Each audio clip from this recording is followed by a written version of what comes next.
Ladies and gentlemen, welcome to the European Technology Network. We're live, let's go!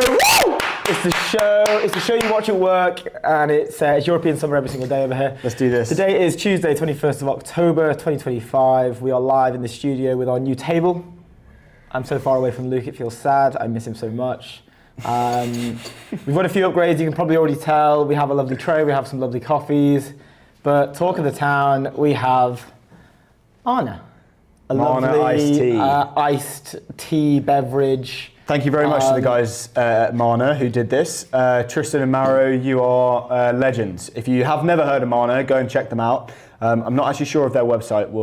I'll go and find it now. Yeah, thank you very much. We're stoked to have them on board. It's the iced tea created for good times. It's also good for you iced tea. When I first read that, I was like, is it like in a way where it's like iced tea that's good for you, or is it like good for you iced tea? Do you know what I mean? you. Where it's like Good for you It's like iced tea. patting the iced tea on the back. You know what I mean? Yeah. Anyway, regardless, absolute legends. I'll be chugging those down today. I actually had one yesterday on the way back from the office. You got a coffee as well, don't remember that. Don't forget that. Coffee, I'll go cold. I actually had one of these bad boys on the way back from their offices when I went and picked them up. And it was delicious. They're nice, eh? Tastes like a summer morning in a can. That's how I describe Nice. it. It was like a summer morning in a can. Anyway, enough about Mara. Just going into the show. Do you want to maybe talk about? Just give us some like headlines on the guests that are coming on, and then I can talk about some of the news that we've got going on today as well. 100%. So as usual, we have a pretty stacked guest list. I'm sure everyone knows. But we were going to have Christian Owens on.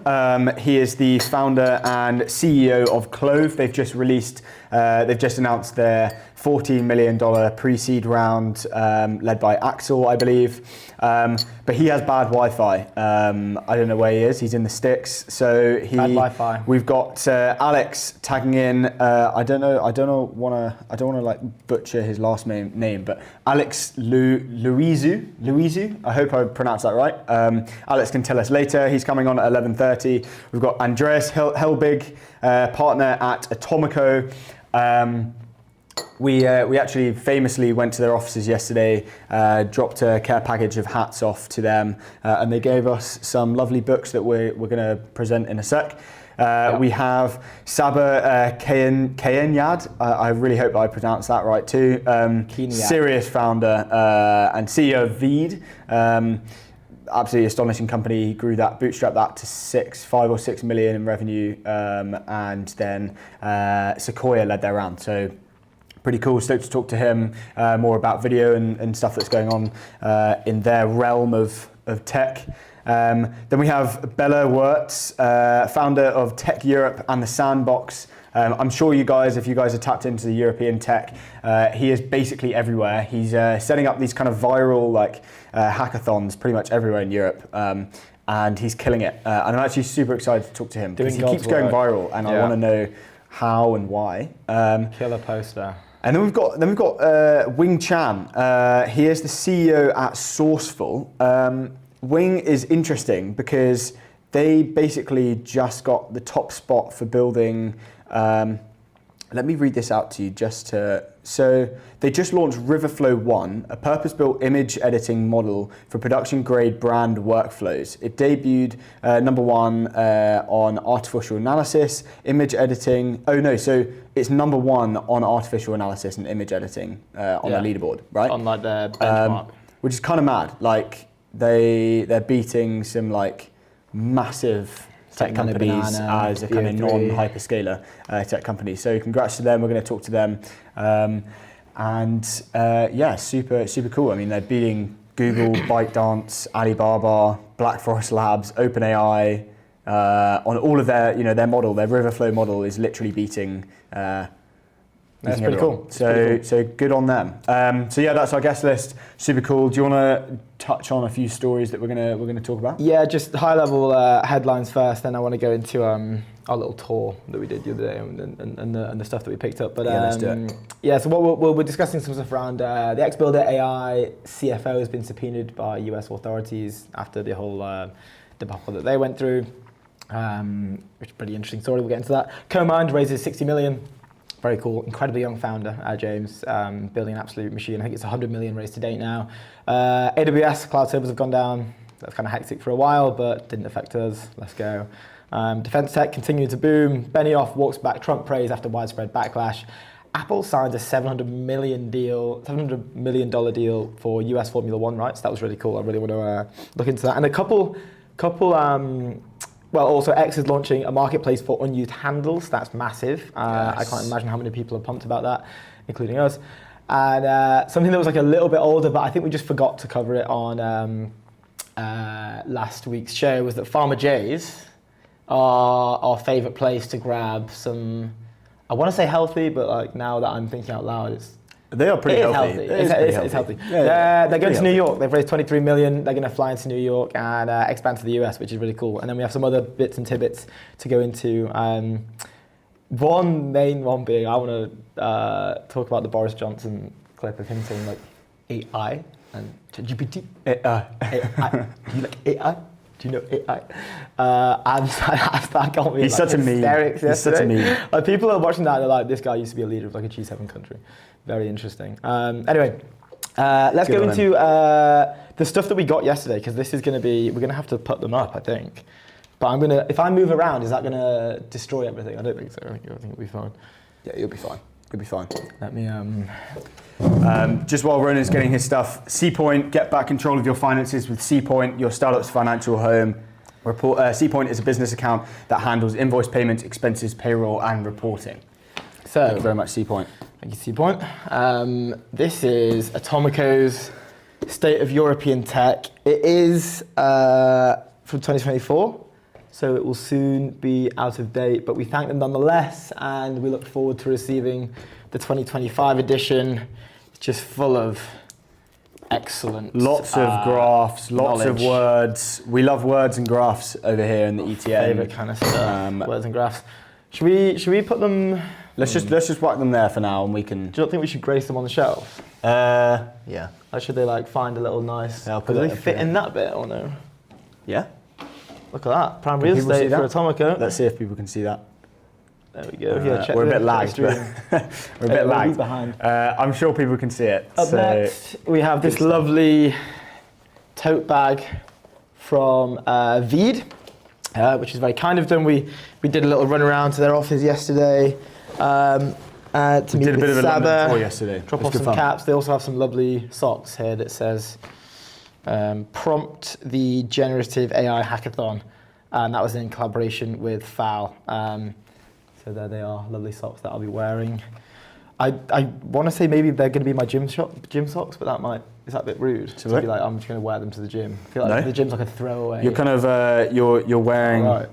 Yeah. You're wearing the kind of AI Just in the AI gym merch in the gym. I feel like that's quite cool. Is that okay? Fair enough. I mean, maybe that's just me being a weird. Okay, Weird so this nerd. is going to go maybe just here, I think. Ooh, Yeah. don't knock over. And then, I'm Seems sorry, not great, to like, yeah. all gifts are great, and we really appreciate the fact that people are giving us these lovely presents to put on our Baron shelf. Mm-hmm. But I think this might top the lot. This one, which is from the Synthesia co-founder himself. It is. Do you want to grab that side? Then you can just show this up to everyone. This is a Synthesia jersey. If you can see this, it's absolutely incredible. Got a little London HQ on there, Synthesia Club. That is pretty cool. And then a little number 20 on the back cool. there. So that was like. Just before That was super. Let me just super awesome gift. do this. Yeah. Cheers, mate. What? Oh, this here. Oh, you want to get it up there? Yeah. Is that maybe like weigh it down with? Sorry, Atomico. Sorry, Atomico. We're using. It kind of has to be done. It kind of does, to be fair. I mean, look, we've got it is two, the right? 2024 edition. We've And got two for a and reason. we got two, so it's all good. It's only the. Look at that. Does that work? I think so. Is it going to fall? It is going to fall if I take the book off it, but. Look at that. Round of applause for Synthesia's gift, because that is just like top drawer. That looks pretty good. Gift. That looks pretty good. Hopefully, we're good. Okay, cool. Let's get into today's stories. I think maybe the first one we should touch on. I kind of want to touch just quickly on CoMind. I don't know if did you mention CoMind? Yeah. This is crazy. A teenager has raised over $100 million in funding. UK brain. So the FT says UK brain monitoring startup goes from teenage idea to $100 million in funding. London-based CoMind is aiming to start selling its medical device in 2027. A British startup developing technology to monitor blood flow and pressure in the brain without having to puncture the skull has raised more than $100 million in funding. The crazy thing is that it was founded by someone called James Dacoum in 2018 when he was a teenager after leaving school at 16. The brain is the most important organ that you have, and yet it's the least monitored in the patient or at the patient bedside, said Dacoum. We want this brain monitoring to become as common as having your blood pressure taken. Super interesting, and just like absolutely like bananas that he's raised from 16 years old. He started CoMind. Insane. I called DM'd him on Twitter because we were chatting with Amy from Local Globe to see if we can get one of their team on because they were involved in the round. Just to break it down, I think her name is Julia, who like led the Local Globe side of things for the recent 60 million raise, but unfortunately Julia is not available. So I reached out to James on X. We are yet to hear back. My cold outbound game on X is not as good as yours, I don't think. Yeah. More of LinkedIn kind of guy. It's tough. But this is like this particular paragraph here is quite cool. You're going from the European angle on the LinkedIn, right? I am. It's like, hey, so good to connect. Yeah, great to connect. So good to connect. I just can't wait to network and share thesis around trending narratives with you. My usual pitch. But CoMind has developed a non-invasive device that uses low-powered infrared lasers to monitor cerebral blood flow, intracranial pressure, and autoregulation, which are particularly important metrics for patients who have suffered traumatic brain injury or during heart bypass operations. So like, James is doing this when he's leaving school at 16. He's coming. Yeah, so apparently this is the founding story. He started CoMind after friends and family suffered from strokes and dementia, winning its first investment from London-based Entrepreneur First and Local Globe. He also received a 100k grant from the Teal Fellowship, a program that run by Peter Teal for entrepreneurs aged 22 or under who do not have a university degree. What's interesting is EF is coming up a lot in the show actually, because so obviously EF doing like absolutely incredible stuff. We would love for Matt Clifford to come on. I think obviously he's awesome. But this guy, backed by EF, congrats to them. We've also got the Clove founders. I believe Alex was the first cohort in EF, so we should ask him about that. He was the first guy to kind of ever come out of EF. And clearly doing some pretty insane stuff, raising 14 million pre-seed. Quite literally doing God's work. No, genuinely, yeah. Which is nuts. I mean, like 16. What were you doing at 16? I have no idea. I head in the sand. Yeah, I was playing sports. I was playing COD. I was either playing COD Modern or Warfare 2 had just dropped. GTA, I guess, and those are good times though. Not playing football. And tennis and trying to work out now, if I could go back, would I give up? Would I start Modern Warfare 2 S&D lobbies? You just finished school on a Friday. You've got nothing to do. You've got a full weekend online. This guy's shipping. This guy's head down. This guy's shipping code, building nuts like brain, building $100 million quite literally companies. Like on a generational run. Yeah, would I go back and change it? I don't know. I had some pretty good times. Not to be peak, but I don't think you'd have the choice. That is true. If I did, I would have done it. Yeah.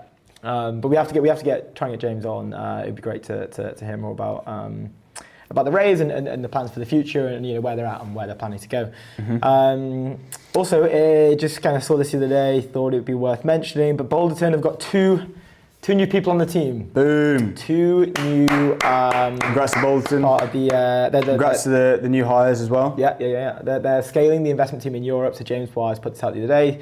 Happy to share that Nicholas Falk and Zain Wahid have joined the Balderson team today as we continue to scale our investment in Europe. Nicholas is a machine learning engineer and was formerly at the recently exited Lakira AI, whilst also studying reinforcement learning and language model research at UCL.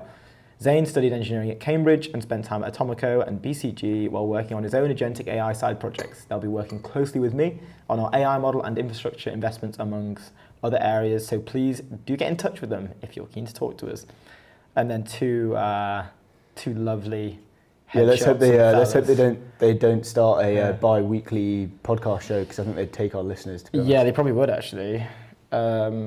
Guys, please don't start that. Yeah, message out there to Nicholas and Zain. Do not start Stay a at Balderson. rival European technology show that's live every Tuesday and Thursday. It's a show you watch at work, of European technology show. Sponsored by Jack and Jill. Don't miss the unmissable jobs at the hottest companies. Jack and Jill will listen to what you want and search thousands of new jobs every hour to find job opportunities worth seeing. Go to jackandjill.ai to figure them out. We had them on last week. They're pretty cool. I don't know this for a fact, but they're building 2 companies. it's possible that Nicholas and Zain use Jack and Jill. I don't know. Like, how do you find the unmissable jobs you don't want to miss? They definitely use Jack and Jill. With Jack and Jill, right? And then I should have made that link. Did I? I didn't make that link. It was there, kind of. It was there. Here's just an alley-oop, it's just an alley-oop. Yeah, cheers. I appreciate it. No, all good. But yeah, congrats to Nicholas and Zain. Very fun. Congrats to the Bolton team, and congrats to James Wise, working with a brilliant individual, a friend of the show. But no, it's a round of applause all round for those guys. Quick one for them. Good stuff. Okay, Xbuilder AI CFO has been subpoenaed. So for those who don't know, I think this story broke earlier in the year, but basically Builder AI was misleading basically everyone that was working with them, whether it was investors or customers or essentially like anyone that had any kind of relationship with them. It collapsed into insolvency in May after an internal investigation found evidence of potentially bogus sales, and it revised down revenues to just a quarter of prior estimates. Yeah, it's tough, when you. I think I'm not sure. Did you? Congrats to Sachin. He is A1 AI slop, but in human version. He just had a ton of developers. It wasn't AI. Well, they were stationed in India. It was basically one of these like annotation labs where they're just kind of. They were HQ'd in London. But the whole, people thought that, build the AI models which weren't actually AI models. It was just they were actually just human developers. Which is nuts, because people would joke about that. Conversions. Sometimes we joke about that, right? Yeah.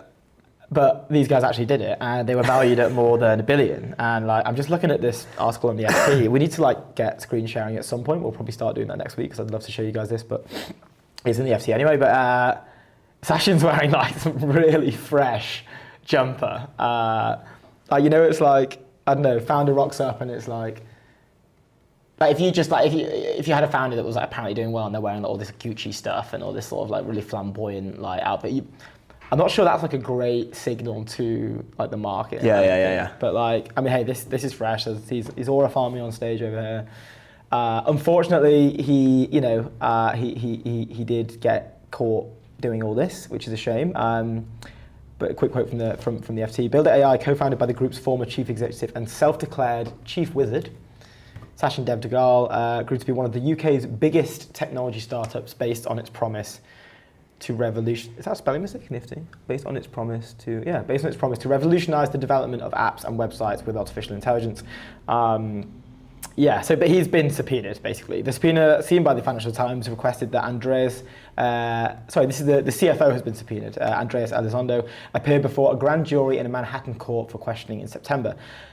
Elizondo oversaw the London-based global finances from 2021 to 2023. He was stopped by the FBI in August on a flight stopover in Dallas, according to people familiar with the matter. This is it's kind of like a film. It's kind of nuts. It kind of reminds me about the deal. There'll be a film made about this, for sure.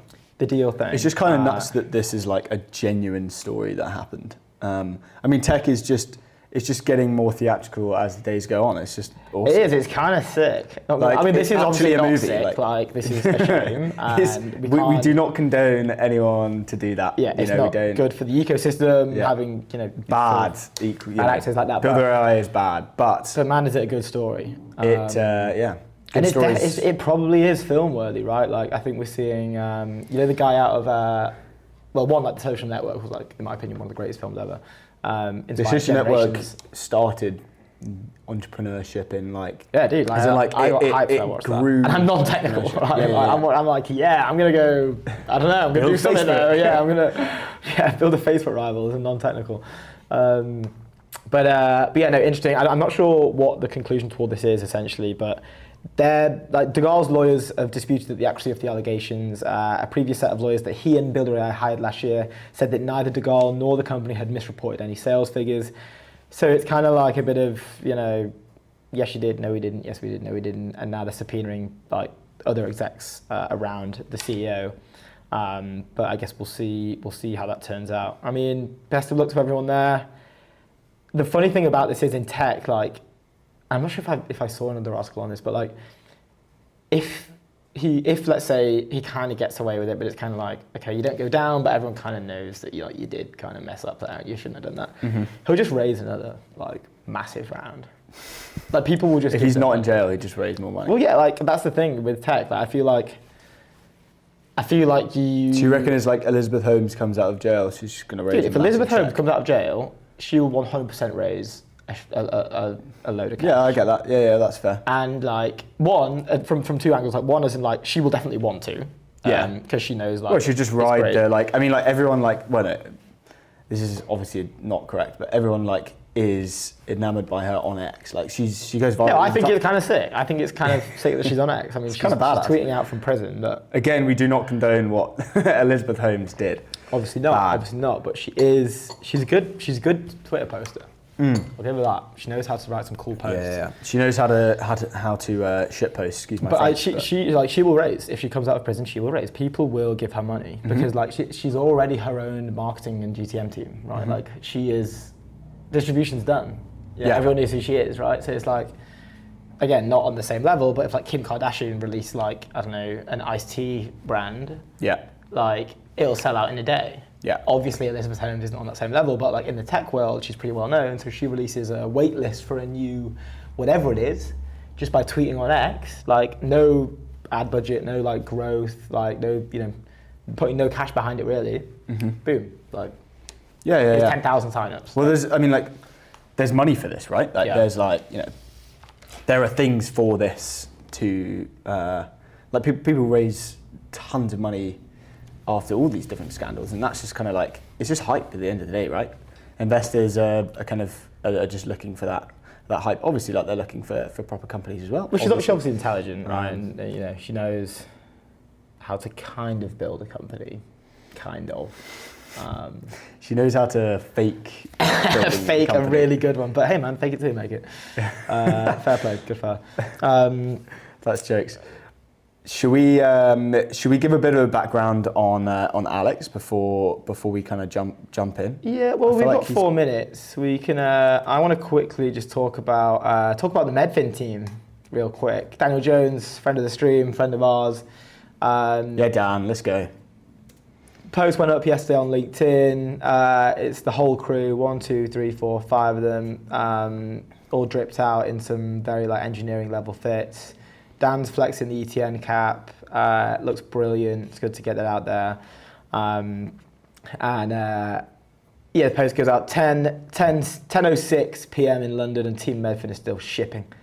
Our core philosophy is that a small, incredibly driven team can go further, faster. We're shipping new features weekly and rolling out our AI platform with dental groups across the country. This is just the beginning.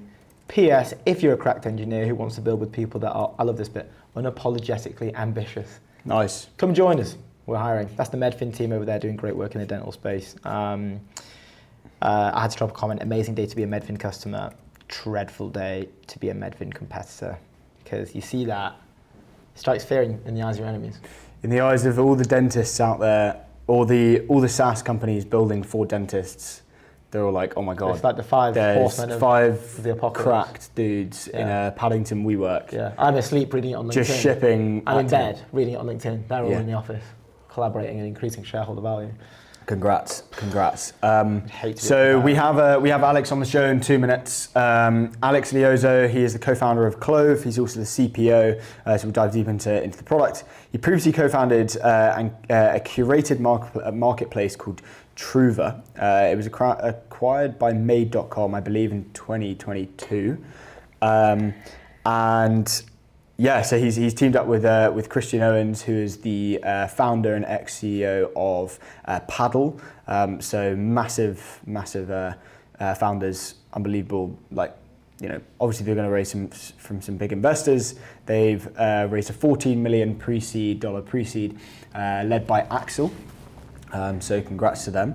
And yeah, let's just see what Axel has said about it. So today's financial advice industry is set up to only serve individuals who are already wealthy, resulting in a huge financial advice gap that impacts hundreds of millions of people globally.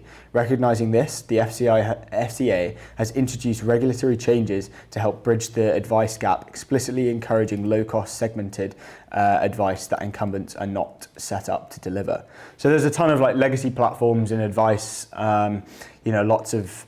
It's very kind of like old finance stuff, wealth management firms, and obviously there's a place for that for the wealthy individuals, but I think there's a stat that says 7 million people in the UK, something like that, have over £10,000 in savings, in like idle cash, and that could be 100k or whatever.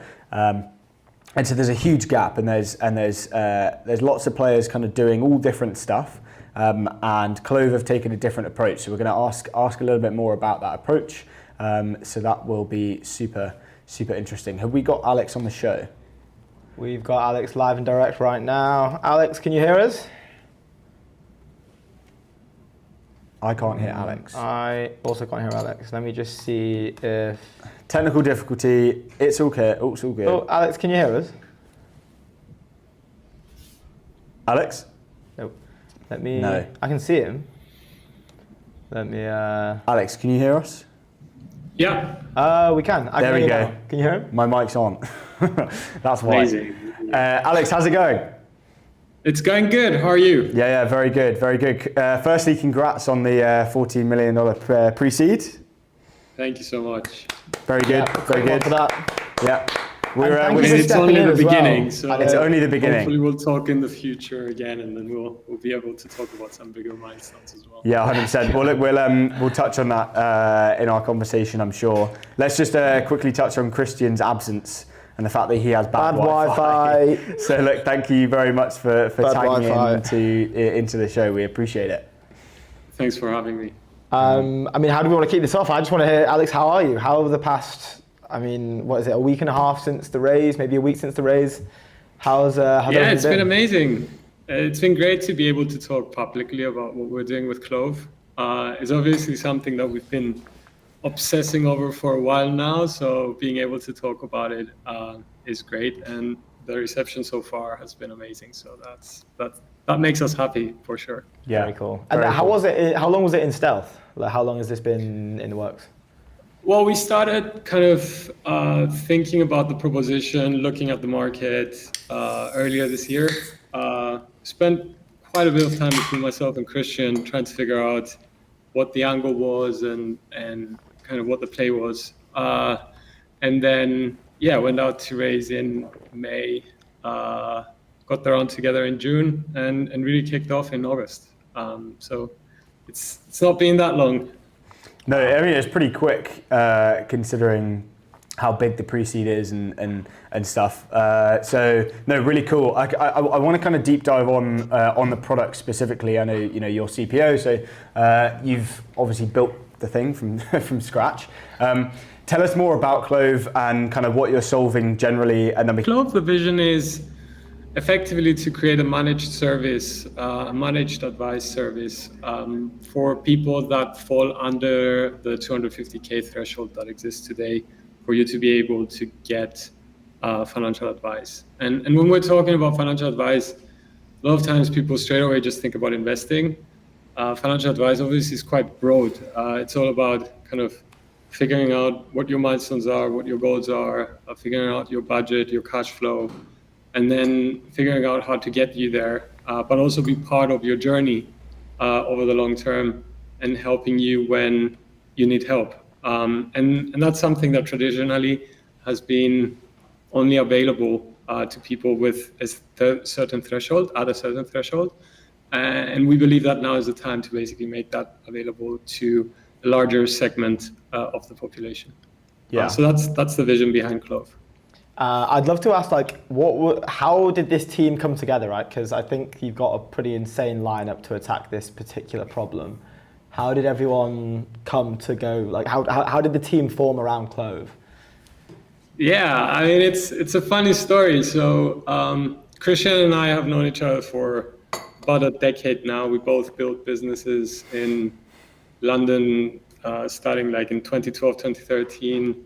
We both had like a decade of kind of founding, running the businesses, and obviously different outcomes, but kind of were in the same ecosystem and connected a few times. And then a common friend of ours, Chris from Kindred, he basically is our common kind of therapist. Like whenever we have anything, like he always calls us up and checks how we are and stuff. And we were telling him the same story, effectively from different perspectives, that when it comes to kind of like financial advice, when it comes to having someone to help you out when you're not a high net worth individual, it feels like your options are quite limited. So we were double clicking in that space at the same time, and he was just like, you need to talk to each other. And then, you know, you start talking about it, and slowly you start building conviction. And when you have something as important as financial advice and the prosperity of people and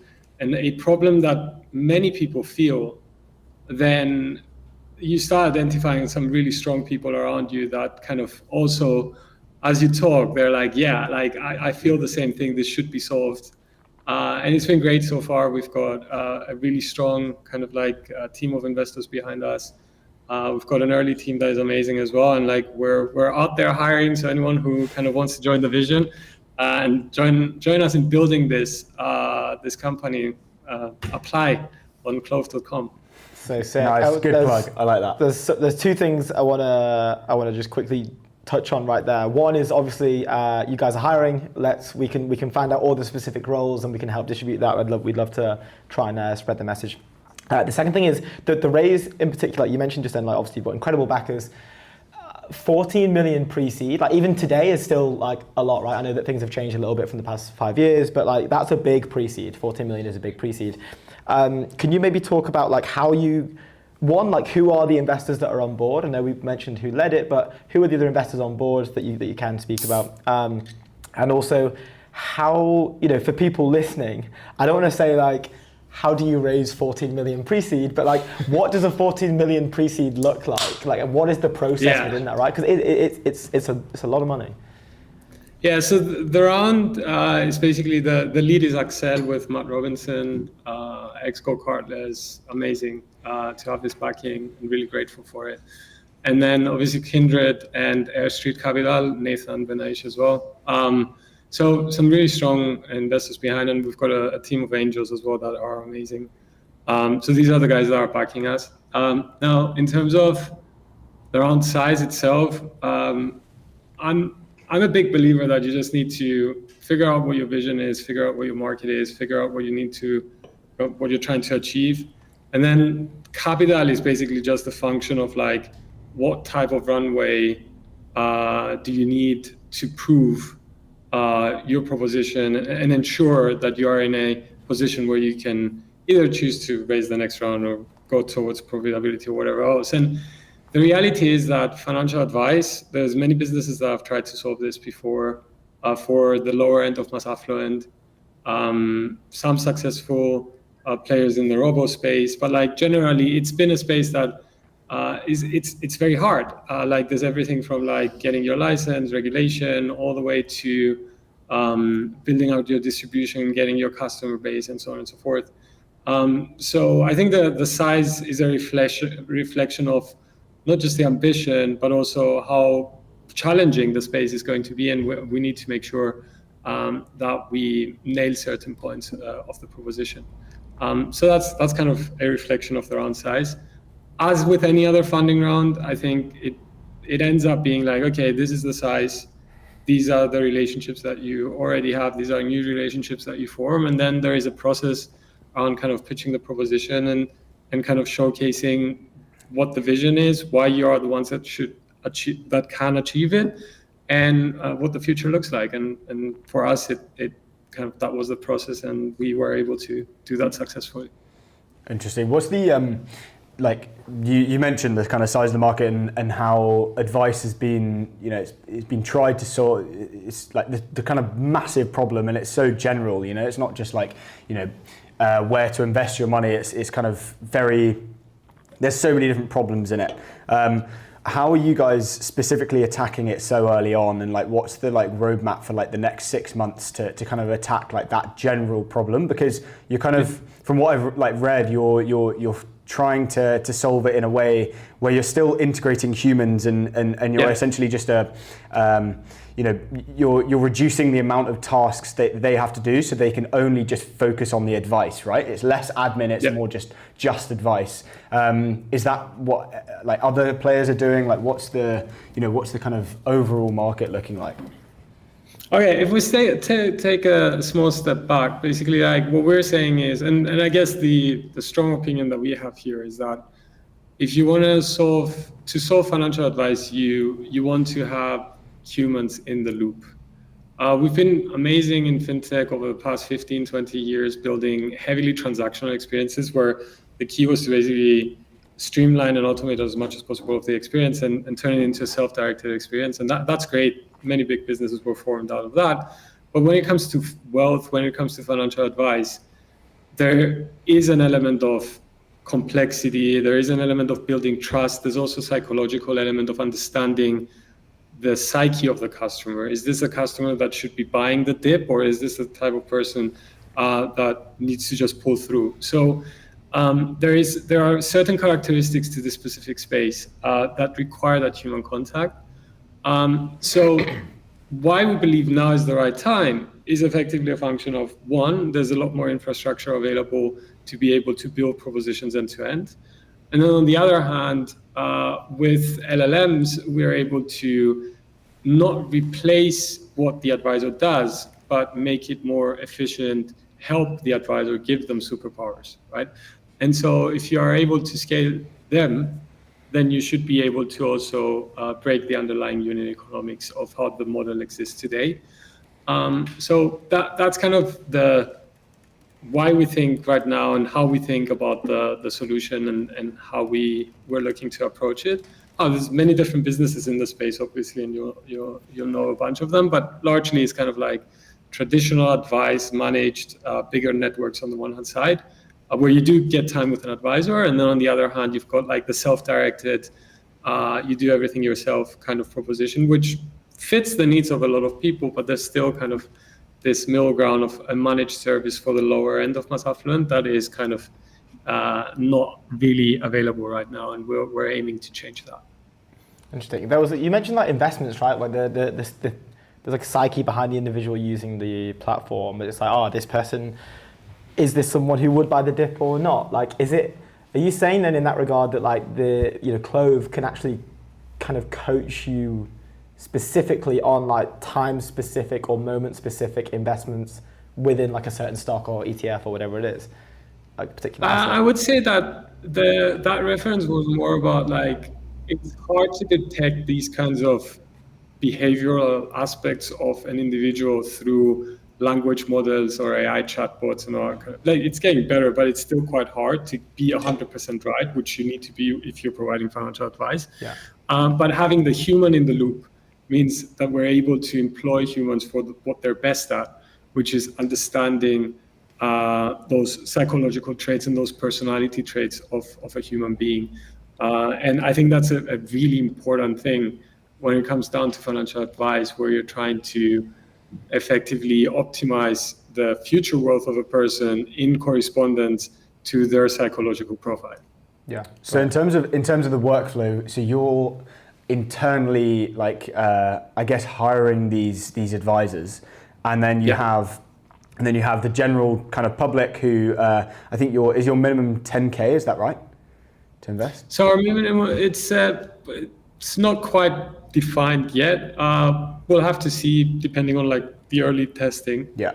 But it's going to be way lower than what the minimum threshold is right now, which is around the 250K mark. Yeah. And that's purely just because you can, fee wise, that's only, advisors can only operate on a minimum of 250 because of their fees. And you kind of, okay, that's interesting. So in terms of that workflow, who's going to be using the if I signed up to Clove, right? Is it me wanting advice, or is it the advisor, or you have the advisors on the back end? So it's you requiring advice because of perhaps a certain issue that you're facing, or just because you want to get on top of your finances. Yeah. And then what we would do is funnel you through a modern experience of fact finding, figuring out everything that we need to know in order to be able to provide you with that advice, and then basically going through an experience where you interact with the advisor directly yourself as well. That may be through a video call, voice notes, text messages, whatever the preferred way of communication is, and whatever we need to do in order to be right about the advice that we're giving. And then from that point, effectively, the aim is to create a financial plan, which then is executed in the same place. So you create your financial plan, you set up your budgets, you get your cash flow model, and then all of that is basically funneled through into tax wrappers, low-cost index funds, or whatever the type of investing is, all the way to your pensions and so on and so forth. Yeah. So it's a managed solution with a human and the offering of a plan and the execution of that in one place. Yeah. And this is all fell into place with the timing of the FCA changing the regulation. How's that looking on your side? I presume you're going through that process right now to get regulated, right? Yeah, so we're building effectively a vanilla advice firm, right? So we're going for a direct authorization with the FCA. We're intending to get our license and then start onboarding the first customers. And there are some positive tailwinds, both in terms on the political scenes, but also from a regulatory perspective. The advice gap is very clear. It's being spoken about a lot. The need for growth is being spoken about a lot as well, and hopefully we'll be able to contribute to that from our side as well. Yeah, definitely. Really interesting. So, and this is obviously a consumer AI app. So I'd be keen to hear. It sounds like maybe there's a few things that need to be done first, but are you guys? How are you approaching distribution? How are you approaching is there a virality loop? Are you trying to maybe push this on? I guess in terms of the ICP, it's probably going to be younger individuals. Is that short form content?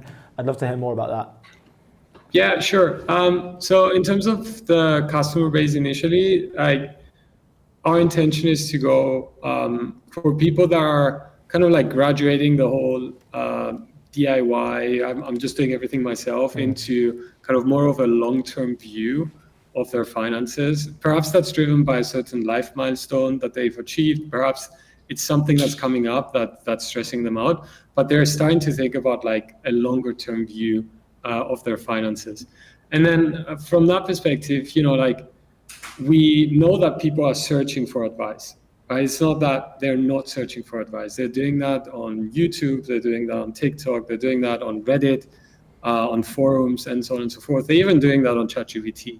But then that also presents an opportunity of being there and providing them advice from an actual entity that is regulated through content. So it's definitely a content play here as well, to be able to position ourselves in front of the right people at the right time.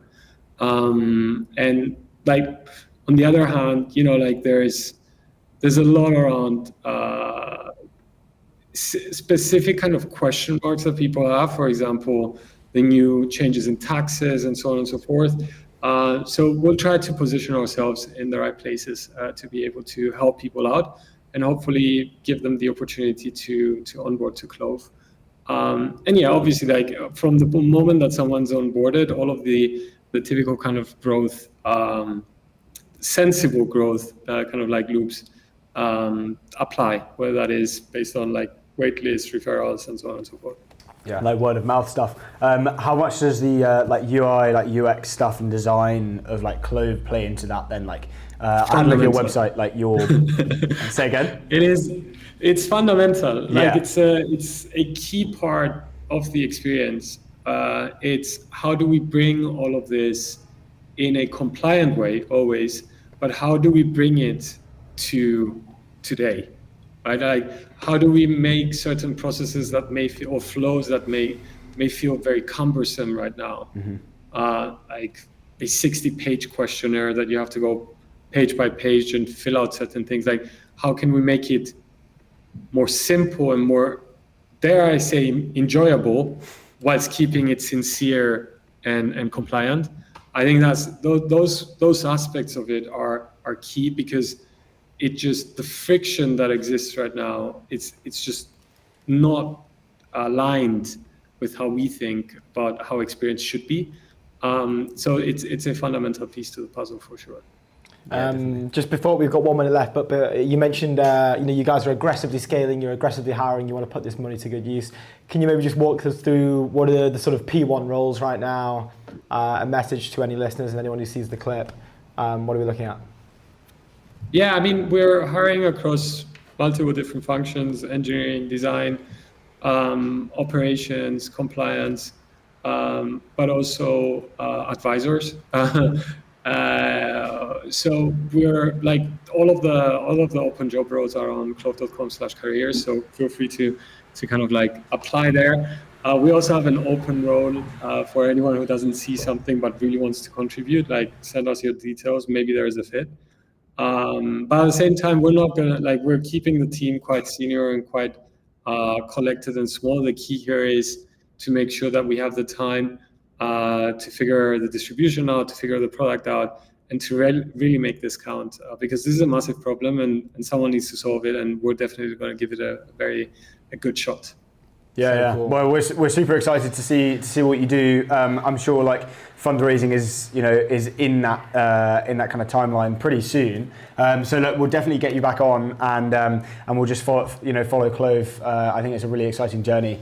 And yeah, good luck with it all. Thank you so much. Thanks for having me. Cheers, Good Alex. stuff. Have a good one. Cheers. Bye. Ciao. Have a good one. Very Yeah, nice. they're solving huge problems. And that would be so interesting to work on that, just from like the growth perspective, because like I think clear ICP with its kind of like, I don't know, I guess, are you allowed to have something like that when you're like 16? Or do you have to be 18? I think you have to be 18, like exclusively like for adults, right? But it's even if you're 18, some I don't know, most 18-year-olds might have more than 10k. Obviously, they said their minimums are pretty. But 18-year-olds have more than 10k. Well, maybe, I don't know. There's 18-year-olds. I'd say 0. There's 18-year-olds like who are making some internet money, right? Yeah. I think like which is funny. overall though, And it's going to happen more often, right? But I had like a tenner in my account when I was 18. okay, fine.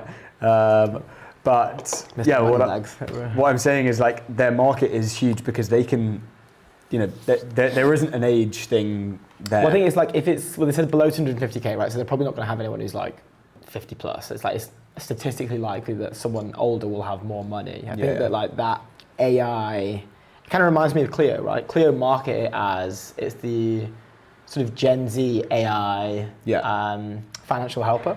Yeah. So like that traditionally is like, younger ICP. It's people from maybe 18 to like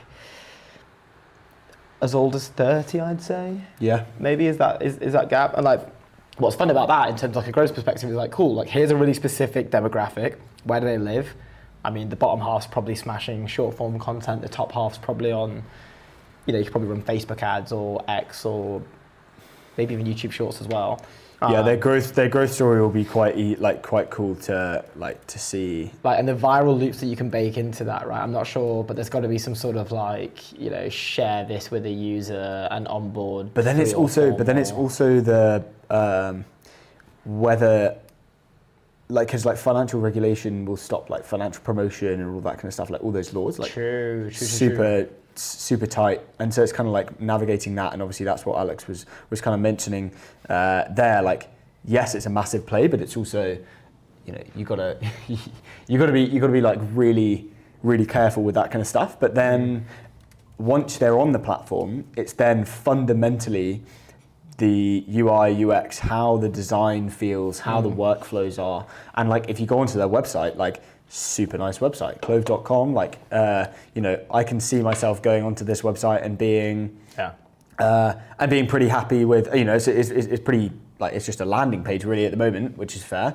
But they've got the nice green trees, and it's just quite fresh and quite nice. And I think they're a player that can do that. Those two founders are, they've already built two incredible businesses before. So I think they're ones to watch, and congrats to the guys that got into the round. I also just want to touch on ETN is one of their 5 followers on Twitter. So boom.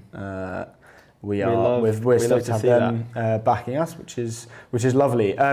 Just before we have our next guest on, partner at Atomico, Andreas Helbig, I want to touch on Bessemer Partner. An article from Sifted dropped a few days ago, actually, while we were out of office, famously. Bessemer Partner says there's no limit on European defence investments, which is super interesting. So this is cool, and Bessemer Partner, he's London-based, Alex Ferrara, we'll hopefully get him on at some point. He says, there's no limit to how much Bessemer might invest in European defence tech. While the firm is not sure yet what the right figure is, he says it can write checks ranging from 1 to 200 million. And he says, quoted, "I wouldn't be surprised if we end up investing on the order of 500 million to $1 billion over the next several years in defence tech." And it's interesting that this Europe kind of early mindset where there's massive opportunity, and you can see it. Lightspeed are coming over and investing, shed loads of money into this. Obviously, Bessemer are investing a ton, and Sequoia, General Catalyst, these US players are all investing into kind of European defense tech deals. And what's interesting is, Andreas Klinger, we had him on the show a few last week, and what he was saying was, we are top.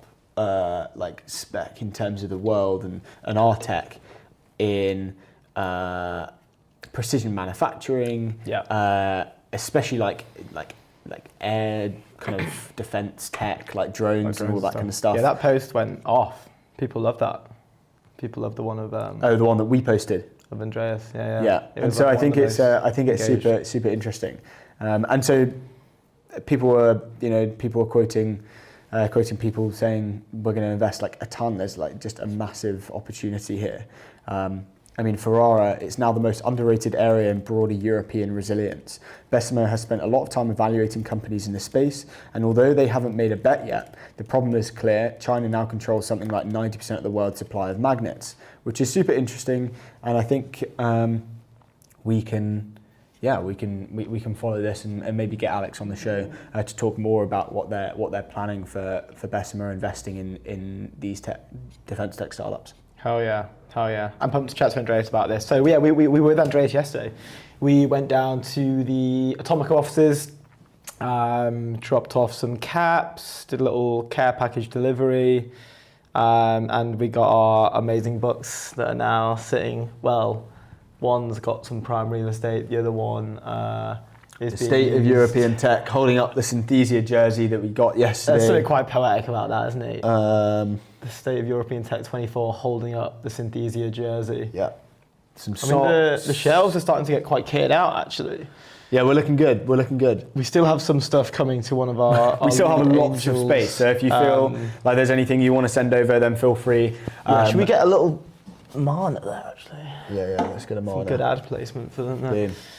Thank you very much to Marna. Just a A few words on our sponsors. Fora, flexible office spaces, private offices, whole floors or dedicated desks. Fora offers workspace solutions for teams of all sizes at over 60 locations across London, the UK and Germany. Go to foraspace.com to go and get your nicer than nice WeWork. The WeWorks. They're Fora unbelievable. They have some nice treats in their offices as well, and beautifully designed. There they are, and the famous gummy bears that Luke shovels down his mouth. They do good gummy bears, to be fair. In the Foras. They do great gummy bears. So we have Andreas Helbig, partner at Atomico, coming on in 2 minutes. He's going to talk all about what Atomico are working on, a few of their deals, a little bit on European tech, and what he's focusing on. I presume he focuses on B2B stuff, which is going to be interesting. I'm just trying to sort. I've got some like binging in my ear, so I'm just trying to sort out. You got what? Like this noise, like my iPhone keeps trying to connect. Turn your audio, Bluetooth off. So my phone's off. Oh, I know. My laptop Bluetooth is off as well. strange. It's so weird. Is it mine? No, I don't think so. I think it's mine. Anyway, regardless, I'll just have to deal with that for now. That's all good. But I want to talk very quickly about. Do we have time? Ooh. Yeah, we've got time. There's new levels of performative posting in SF. So like performative posting, we spoke about this the other day, like, and it is getting a little bit out of hand. Where there was a really funny one. It's all very hilarious, but like there was a funny one. They did like a performative mail contest in San Francisco where it was just literally, I think like 100 and something guys turned up in SF, like usually from like the arts or the tech or that kind of like the intersection of like arts, like theatre, but also like technology as well. They're all kind of plugged into the SF scene. And they had like a performative mail contest. So like performative mail being like, for example, like someone would turn up with like a Labubu like tagged onto their bag with like 3 books that they haven't read, but like signals something to the other people that are there. You know, it's like maybe it's 3 books on like stoic nature or something, which is obviously like anti-stoic because they're literally there showing off, but it's meant to be in an ironic way. But we are seeing it sort of come into like the normal realm, and there was an X post that went kind of viral the other day from Tina Sang. Viral, 1.6 million views. Congrats that's a to lot Tina. more than it was than when we found it. At Tina wrote, congrats on 1.6 million. Yeah, so it's views. through a party in SF, and of course this is what I find at the end of the night, crying emoji. And it's just like 2 napkins of like loads of maths equations drawn onto it, which is obviously, I think it's done so well because it's kind of rage baiting, because it's like, okay, well, like, yeah, cool, but like, come on, what else is new? Yeah. And we're starting to see a lot more of that. Like we knew this is normal, so it's just like, okay, obviously you're that's cool. you know you're in SF when you end the party and you see napkins with like some unbelievable math that I would never have understand. I think it was like Paddy O'Ryan, who's coming on Thursday, founder of Odin, great guy. We spoke about his post the other week, but it was like it's posts like this, then someone will comment like, do you people ever shut up? And like they always bang, they always go like super hard. But so we got Andy Andreas on. Andy, can you hear us? Hey guys, I can hear you well. You're Yeah. talking about the Boom! Andreas is in the house. What's going on, my man? you guys talking about the napkins in SF. Do we believe this is real, or do we think this is like performative? Well, this is what we're trying to work out. Yeah, we I mean, it could be staged. To be honest, they've done a good way. If it is staged, they've done a very good job at baiting people like me, who's clearly in outrage about this. But I was saying, we're seeing it more and more. It's on a napkin. Like, it's so cliche. I know, I agree. I completely agree. What are your thoughts? You think performative? I don't know. I've not been to any of these SF parties, to be completely honest, to be able to directly comment on what they would, if that's true or not. But it did seem a bit performative to me. It sounds like, oh my God, we're so cracked. I'm not sure. Yeah. Maybe I'm just trained to not believe everything that people are telling me. I don't know. No, it seems to be the SF way. Andreas, we were just talking then about our lovely visit over to the Atomico offices. You Yeah. you welcomed us in, and we were treated very nicely. We were. Had offers for drinks on arrival, seated in a lovely, comfy area, and then you brought down some lovely books for us, and we had a great chat. The books are actually, we have one here. Great. Prime Real Estate, that's right in the centre. And then we've also got one that's working together with the Synthesia jersey. That's holding Can you see that? bad Yeah, boy yeah. up. I think they work. They work. You know, It's a lovely amazing. combo, right? It's Yeah, a they work lovely- amazingly. lovely So combo. good on. Multi-purpose, you know. Yeah, exactly. Not did you books manage just to be to read read. through- They're designed to hold up Synthesia jerseys as well. Dual use. Exactly. Did you Dual manage use. to read through the thousands pages? Oh yeah, of easy. charts and all of Yeah. that? Evening Like, evening that's read reading. for us. That's why I was up so late, Andreas, messaging you, because I was reading the state of tech in 2024 Yes. by Atomico. But Andreas, let's jump into some stuff. I'd love to chat. I mean, I know we're going back a little bit here, but like I feel this is a great opportunity just to talk a bit about Klarna and the NYSE debut. Can you walk us through that? Like, really cool moment for Europe, really cool moment for Klarna, really cool moment for all the investors involved. Yeah, I would love to hear more about that, and Atomico's relationship with Klarna, how that's kind of spanned out. What went so well? What went down? What went down? What's the juice?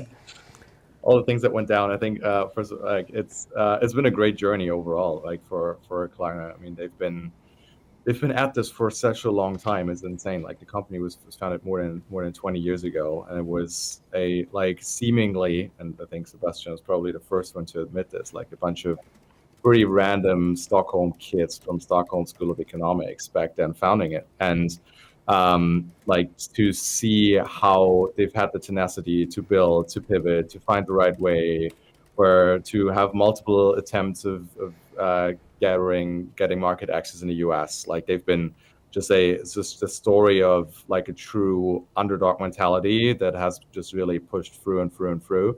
And they've now managed to create this amazingly successful business that's an iconic consumer brand, which we first have to do as a BNPL provider. That's not that easy to do, but all the ads and the Pink and Snoop Dogg, etc., really helped to do that. And the underlying business is just something that works incredibly well. It provides a credible alternative for consumers to credit cards, and customer satisfaction's through the roof. And like we've been partnering with them 13 years ago, I think it's now. So it way precedes my time. So I'm personally not taking any single drop of credit here, but it's been quite a journey. And with all the ups and downs and everything that was reported, and the sky high valuations back in 21, and now sort of like coming to a great end of our journey with the business, or nearing that end of the journey of between Atomico and Klarna. Just a great story, underdog mentality, tenacity, and just like overall fantastic team of founders that have managed to push through all of the changes and all the regulatory hurdles, everything that was shoved into their way, and just managed to put through and really achieve this incredible success of IPOing at the New York Stock Exchange. I mean, that's a truly rare achievement for a European company, and they've managed to paint everything pink. And we were sitting downstairs, and you've seen in our office, like we did like a little bit of a gathering here as a team as they were ringing the bell. And I think there was half of the CNBC presenters had like pink jackets on. It was great. It was really great success and testament to what that's really cool. And it's actually part of what I wanted to ask. Like, It's you going mentioned pretty yourself. far back, by the way. Like, that's gone pretty far back. What, the 13 years ago. Oh yeah, no. But, in terms of like the branding Gotta be piece. patient. yeah. I guess patient with results. The branding piece is massive, and they do an amazing job at it. And I think more so the past, I don't know, I've just been seeing it more so the past 2 years. But it seems like they've really lent into it hard. It kind of reminds me as like a Ramp doing these like crazy viral stunts.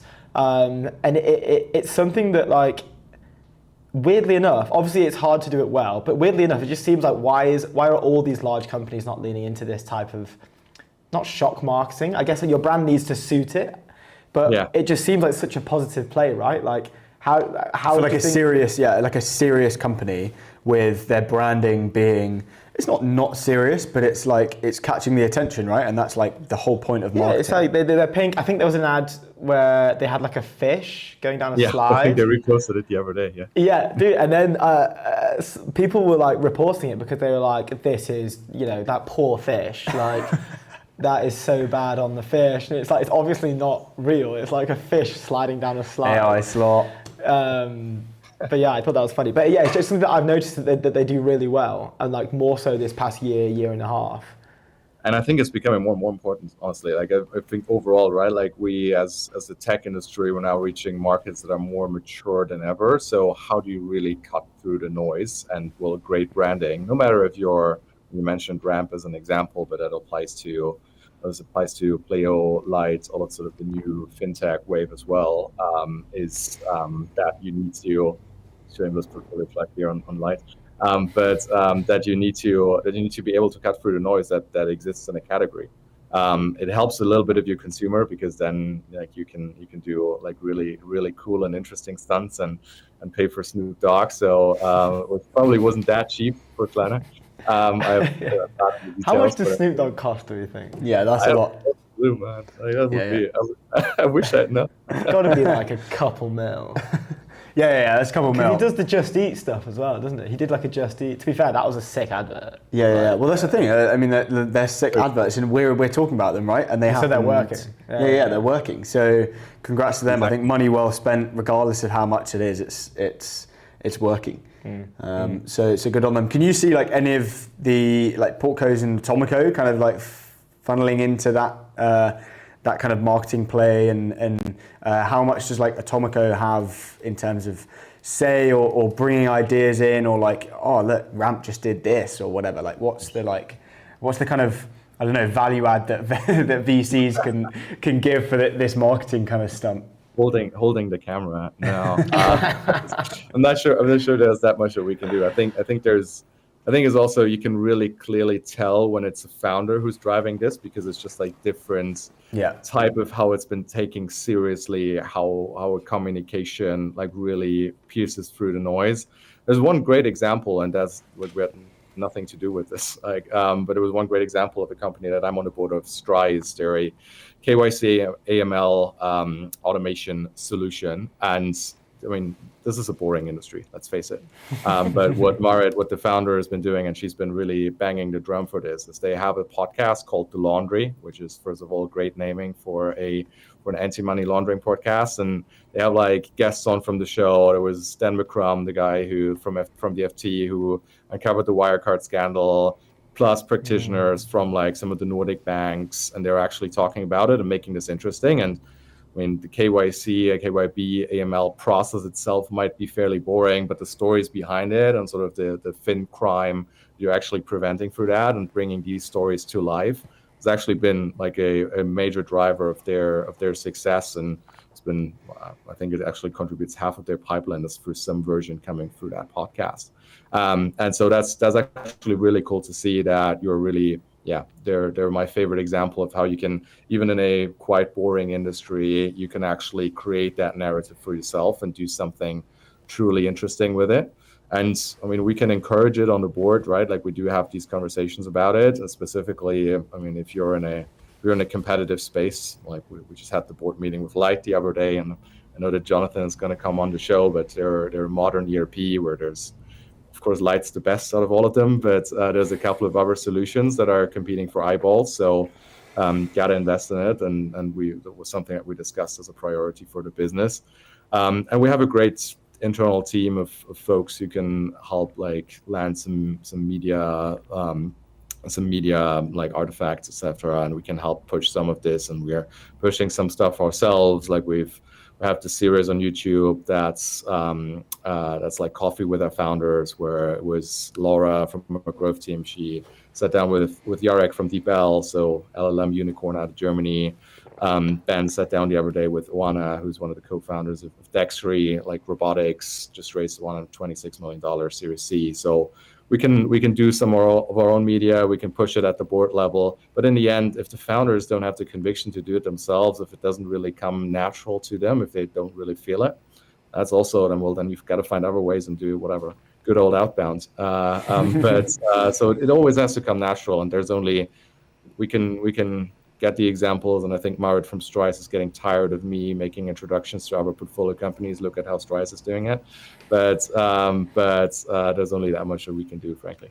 Yeah, that's fair. I mean, like, even if the founders aren't really kind of interested in doing something like that, like, it just adds into the fact that, like, these guys could be, like, if you bring in people that could maybe run a podcast or kind of have that marketing play, like, that is like, you know, that's an impact hire, like, right there, like, number one impact hire, right? And if you crack it, and if you kind of do well and it wins on a marketing front, like, the founders don't have to be involved, right? They've just hired well, and they know that it works. It's just they know it wouldn't work if they were to do it, or they want to focus their time on something else. And it's kind of all about putting those right people, like, in that place. That's super interesting. Like, making, like, a inherently boring company actually quite fun and interesting and actually kind of value add as well. So. I think it's great, but in the end, I think it has to be cohesive, right? Like Sebastian Klarna, I mean, he himself shows up in this pink suit at for the Nerds so cool. Wearing these stylish glasses. I mean, it's like the brand is an extension of his personality. Yeah, that's really cool. And you're right. Like, we're seeing how important it is for, especially in the pre-seed world. Like, not like specifically like every pre-seed should have a podcast, but the more and more they're leading into like pretty high quality media production launch videos, which weren't really around as much, honestly, like 2 years ago. Mm-hmm. They've kind of come in this past sort of 2 years. But these are like high production quality, super theatrical. I think like Pokey's one was one that went super viral. They did like an amazing job. I think they've actually, WhatsApp's just banned all like side like companies that are leveraging WhatsApp foundations. So now like Pokey, API. they're in a bit of trouble, but let's hope they get that sorted.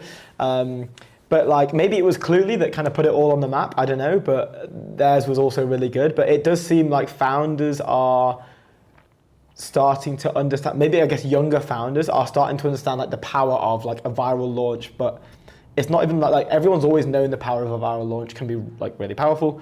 But I think the barriers to entry to do a viral launch have got lower with this high production quality launch video type Twitter launch like game that people are playing. Yeah. Cool. I mean, you guys did that, right, for the ETN launch. So talking your own book, guys. But no, it's true. It's true. It's become really the play, and I think specifically, right, like if we apply this to Europe, I think this is a reality that hasn't fully settled in Europe yet, because in Europe we're still, and I think it's the right way to do it, but we're very much like substance over style first, and if you I think there's still like some aspects on the style that we can help elevate, and where we can where I think if that reality and that importance of some of these viral launch videos, like just the amount of attention that you can grab is actually completely insane. The amount of demos that you can gather, the amount of credibility that it gives you, and is great. It depends always on the vertical that you're in, right? Like if you're whatever, an AI productivity tool, like AI, whatever, email clients, then you're appealing to a tech crowd that's on Twitter, then it's probably makes a little bit more sense even than if you are whatever, targeting AML professionals, just to do that example, or Claim Sorted that we just invested in, that's like targeting to insurance TPA buyers. It always depends a little bit on the segment, so need to justify like a little bit if it always makes sense. But it's great that the barrier to do these viral launch videos, to have the cinematic quality, is coming lower and lower, and it's great to see also more European founders really leaning into this and taking the storytelling aspect of their business more seriously. Because we have the substance all along, and the style is something that, like, with taking it a bit more seriously and with having a couple of luminaries in the space, like we can dial that up even more. Yeah, hell yeah. Cool. I saw a joke tweet about that was like the real winners of this like AGI race are like the production teams who's selling these like these launch videos, like the film crews and stuff, just like every week just raking it in. Because some of them cost like tens of thousands of of pounds. I think. Yeah, well, I mean, all these tech firms are, raising tens of millions, if not hundreds of millions. And so it's a drop in the ocean for them to drop like 10, 20, 50, whatever K on a launch video because it's like, it's so valuable. Like if the launch video bangs, it's like, that's great, right? I think that's the Cluely, bloodline of the company. Cluely spent like over 100,000 on their launch video. I'm pretty sure. But no, So, that's super cool. super interesting. I wanted to change. Have you got any more questions about No, that? sorry, I've been talking for a while. I wanted to change. I appreciate we're going to run out of time if we don't talk about this. There's a ton going on in like European defence at the moment, and I'm like super interested in to hear like your take on this. Bessemer just came out with an article with Sifted saying that there's basically no limit on the amount that they will invest in European defence. Appreciate this isn't necessarily kind of your focus personally in investing, but like what are you seeing at Atomico? What's the idea around it? People are saying that there's lots of funds that are going to their LPs and changing kind of their having conversations and saying, look, like we're going to focus on this, like are we allowed to kind of stuff. What's going on kind of behind the scenes at Atomico in that kind of realm? Yeah, that's a great question. It's actually something that I'm focusing on more and more at Atomico, as sort of an extension of that's exciting. Vertical software and vertical hardware work. I mean, it's a vertical, but it's certainly something that we're very much leaning into because out of a multitude of reasons. Like first of all, because we think it's the right thing to do. Frankly, like we have there's a war in Europe, and we need to do everything that we can in order to defend European values. Like it's as hard and as simple as that. So, and we can play a contributing factor in this. So I think that's one thing. Second thing is just from a pure financial investor point of view, the commercial opportunity is just massive. Mm-hmm. Like the fact of how good and how quick it is to get to commercial approval and to get to at least some pilot and research contracts with MODs or with primes, like they're really open for business. And it, of course, doesn't work with every single company, but they're really open for business. And there has been a certain novelty and a truly great commercial momentum on that side. And then thirdly, frankly, it's the quality of the founders. Like we've always liked backing sort of like ex-military founders because there's just like a good certain sense of discipline, execution quality, etc. That just surrounds this archetype, sense of duty, willingness to do whatever it takes. But the founders that are building in the space are genuinely, truly high quality. So out of a combination out of all of these factors, we think it's the right thing to do. There's a commercial opportunity. There's great founders building. So like we'd be stupid not to look at it, frankly. And then there's sort of the practical reasons, exactly as you say, sort of behind the scenes. I mean, there's like it wasn't quite as clear as many of these funds were getting started and pulling together their LPA docs on the fact that the opportunity would be so clear. And for some it went quicker, and for some it took a bit more time and some caveating and working around it. But also amongst the European LP community, there is a great willingness to be open for business when it comes to investing in defense, and that's a great development as well. And I mean, LPs do play an important part of that ecosystem. So there has been some softening of languages, exceptions, etc., to be made, and we'll make sure that with our next fund generation, we can set it up in the right way, just directly from the start. But we're very much open for business and in this area, and we're actively looking at multiple opportunities in defense actually right now, as we do think it's great and it's the right thing to invest in. So like we're all the back end stuff we can sort out. Yeah, interesting. I appreciate we've run out of time, but I want to ask one more question. Can I? Yeah, go, jump in. Go for it. What's the there's articles and people are saying that the US are like heavily investing in European defense. Are you feeling that there's like competition in these deals? You know, they were saying kind of like, you know, massive kind of players, General Catalyst, Sequoia, are kind of all like eyeing up and getting into these deals. Like, what's the competition like? And do you think it's kind of playing into this like AI bubbly type conversation, or is it like actually kind of got legs and you guys are fighting for deals? We think, first of all, if there's not competition around a certain investment opportunity, like the other investors out there are pretty damn smart too. So it's usually a good sign when follow the competition. Love it. Love a good fight with another fund on a deal.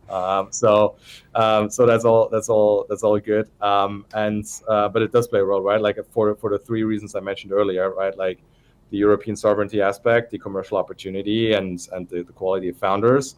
And for the U.S. funds, they're of course more interested in reasons 2 and 3 as opposed to in the European sovereignty aspect. Even though, some like General Catalyst specifically, they do have a European team, and with the La Familia acquisition, they do have some very good European heritage as well. But it does play a role for founders. A lot of the founders, specifically in defense, not only in defense but specifically in defense, are very mission driven, are very driven by the European sovereignty aspect. And specifically in a competitive situation, like where funds founded by a European entrepreneur for European entrepreneurs, and we make sure to beat the drum around exactly that tone and that messaging. And it does play a role, not just for defense, like actually truly more broadly, is that like good sense of European patriotism, European pride, of whatever you call it. It helps us in competitive situations, frankly, that we are a fund from Europe for Europe. We don't just come with the US view and thinking we can do everything better. We know what it's like to expand as a European company to the US, and not just assume from the get-go that you were started in the US. So this is an angle that we play, that founders care about, and that helps. Yeah, interesting. Well, look, thank you so much for talking to us. And we're 4 minutes over, so you've done a good job. You've entertained us. We appreciate it. And it's a regular seat, Andreas. Open seat. Come on whenever. And to deliver, I have to admit, I felt a bit bad giving you the books because that's the 24 edition. But it will be the 25 edition of the State of European Tech. Very soon, I think around Slush, so like 4 more weeks or so. Nice. So cool. you'll get the new version as well. Okay, we'll have the updated one because we've been reading that, and we're going to use that for all of our narratives right now. So we're going to tell people out of date information, Andreas. We've been powering so many VC pitch decks to LPs with that report. Yeah, the burden's on you. We're going to give outdated news, so make sure you give them to us. I'll message Tom about this. Awesome stuff. Look, thanks a lot, Andreas, and we'll catch you soon. Thanks, guys. See you, Andy. Bye. Ciao. Bye. What a legend. Mad, I didn't realise he was getting into defence. Love that. That's cool. We're gonna have to talk to him about that. He'll come back on. Just a quick thing about our sponsors. ACI.dev, the open source middleware to control, govern, and observe AI access to your tools and data. Seapoint, get back control of your finances with Seapoint, your startup's financial home. Seapoint is a business account that handles invoice payments, expenses, payroll, and reporting. Go to seapoint.co. .co for those guys doing Seapoint.co. great Let's work. go. So this is really funny, and basically an Aura King coming onto the timeline. This account was made this month, and he's got 5,500 followers. I think it was made like a couple of weeks ago, 2 weeks ago. And the account name is, so the @ is Compliant VC, and the name is Henrik Jonasson. I'm not sure if that is a real person or not. Obviously there is a real person called Henrik Jonasson, but I'm not sure if the account itself is actually a person called Henrik. But he introduced himself here. He goes, "Hello, I am Henrik von Aldenborg Jonasson. I am from Europe, but recently relocated to San Francisco to bring European-style investing to the US. American startups don't need faster growth. They need startups that are better aligned with the government and voluntarily pay higher taxes. If you're a founder building a company that embraces regulation and bureaucracy, let's meet." So obviously, it's come on to Shitpost, is on an actual generational run, shitposting. Yeah. So like his first introduction post was like his first ever tweet, got 1,000 likes. Yeah. The next day, he drops another banger. This gets 9.3k likes. I raised 100 million euros to invest in European startups. However, the European Financial Innovation Committee suggested I reduce my fund from 100 million to 3 million after going through their 18-month approval process. After paying a 60% VAT, I have 1.2 million left to invest into startups. All investments will be subject to government approval and additional taxes. Which talented EU founders should I meet? So this guy was just like straight up mogging European venture essentially, but some of it is He posted a tweet, so like funny. 1.3 million views, and like seriously kind of like mogged a lot of people, and people were commenting. There's a ton of comments. There's like 1,000 comments. Name a better place to build a startup than this area. I highly doubt you can. And it's just Europe. Yeah. A tiny slither of Iceland and like loads of stuff. And obviously, the top comment that I'm getting is someone's just circled Hawaii, which is like What? fair play. I don't know. I saw someone repost that and it was like building a tech company in Hawaii is probably a bad idea. better than Europe. Someone retweeted that and put like bros tweeting from like the 1700s, back when like the European area was like kind of ruling the world. But so funny, he's dropping like absolute bangers. Not like, obviously they're mogging Europe, but this one's funny. Just met with a, in capital letters, rocket ship in Norway. Small team of only 15. Only been in business for 9 years, and they've already hit 1 million ARR. I'm incredibly bullish. Incredibly bullish. There's another one that I saw literally the other day that I have to just quickly find because it was also really funny. They're not all loading, but no, really funny account. At Compliant VC, he's mogging Europe, but he's doing great work. He's doing it really well, and his posts are banging. So, hats off to you, sir. You know how to generate aura and views and impressions. So you're gonna have to teach us. Well, he rage baited the US more than we could. So Yeah. Well, he's doing it so hard that I think he's rage baiting Europe now. is that an AI? Is that an AI obvious. picture? It's got to be of him. Of him? Yeah, Henrik I think Jonassen. so. It's incredibly well polished. I think it's got to be. Yeah, he looks AI. pretty. That's definitely AI. It's That is such a funny 100% account though. AI. Like, I'm trying to get up the other tweets that he was doing just because they were so funny. I know I'm spending a lot of time on this, but I do think it's worth it. No, it's fine. Well, we're meant to have our next guest on now. Saba. Yep, Saba's meant to be joining us in the studio. He will join. He's a busy man. Saba, a bit of background. He grew Veed to 5 million ARR, 6 million ARR, bootstrapped. So congratulations to Saba. He actually just posted a tweet, which kind of went. I don't know if it went viral, but like it did pretty well, which is quite interesting. 170,000 views. In 2015, left the first job right after college. Oh, here we go. He's here. Saba, can you hear us? I can hear you great. Hello. Saba. I was just reading out your viral tweet that you posted like yesterday about your story.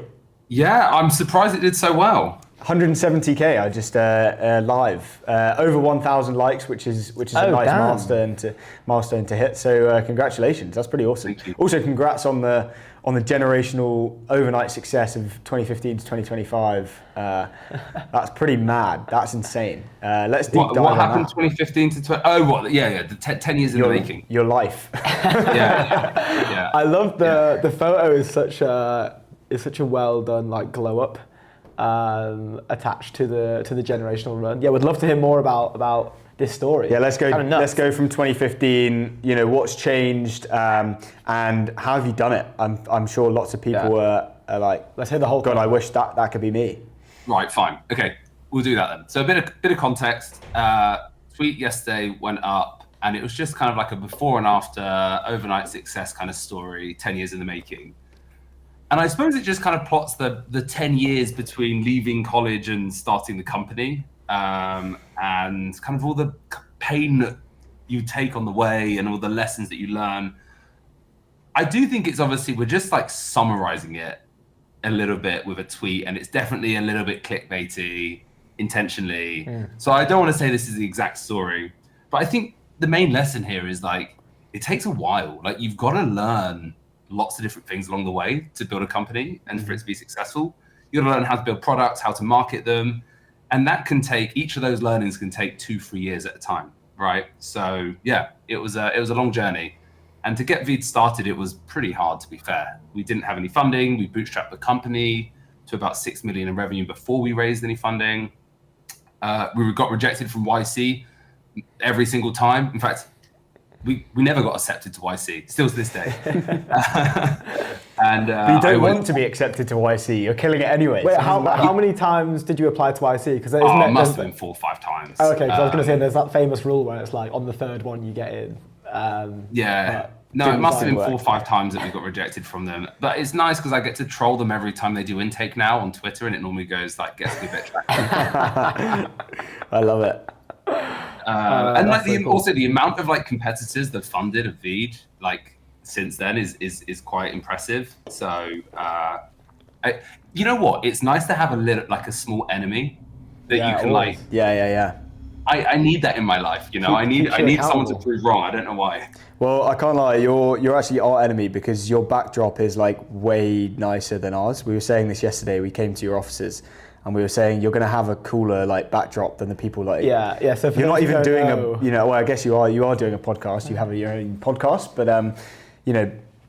this is our full-time thing, and you're just outdoing us. We were on getting the live backdrop. mogged by Saba in his office, in his podcast studio yesterday, for those listening. It's a lovely little spot. And your mics as well. You've got those mics that you can they can kind of go anywhere. So I have a confession to make actually. Oh no. 5 minutes before this live stream started, I was like, get ready, make sure everything's set up. And I get a pop-up on my Mac and it's just like, would you like to do a firmware update of the mics? And I was like, this is a really bad idea. Don't do that. I clicked firmware update and then like the mics are basically not working, so we're just running off the laptop. So this is just for visual effect. I love the honesty. Oh, we've overdone it. I love the honesty. Just never do a firmware update. Fake it till you make it. I love that. Yeah, I love that. yeah. That's so fun. Right, let's jump into Veed and what you guys are building. Do you want to give a bit of a background on Veed, and then we can kind of go a little bit deeper onto more kind of recent kind of product updates and stuff like that. Yeah, of course. So Veed is it started out because I was, very interested in video, short form video, and how powerful video is for connecting and creating audiences. Pretty much what you're finding out right now as well, right? Like it's such an incredible medium, yet it's so hard to create. Yeah. Back when I started the company, professional software was the only answer to creating video. And Veed was one of the, really first attempts at democratizing it, putting it in the browser, making it simple, letting people use AI to help them get their jobs done.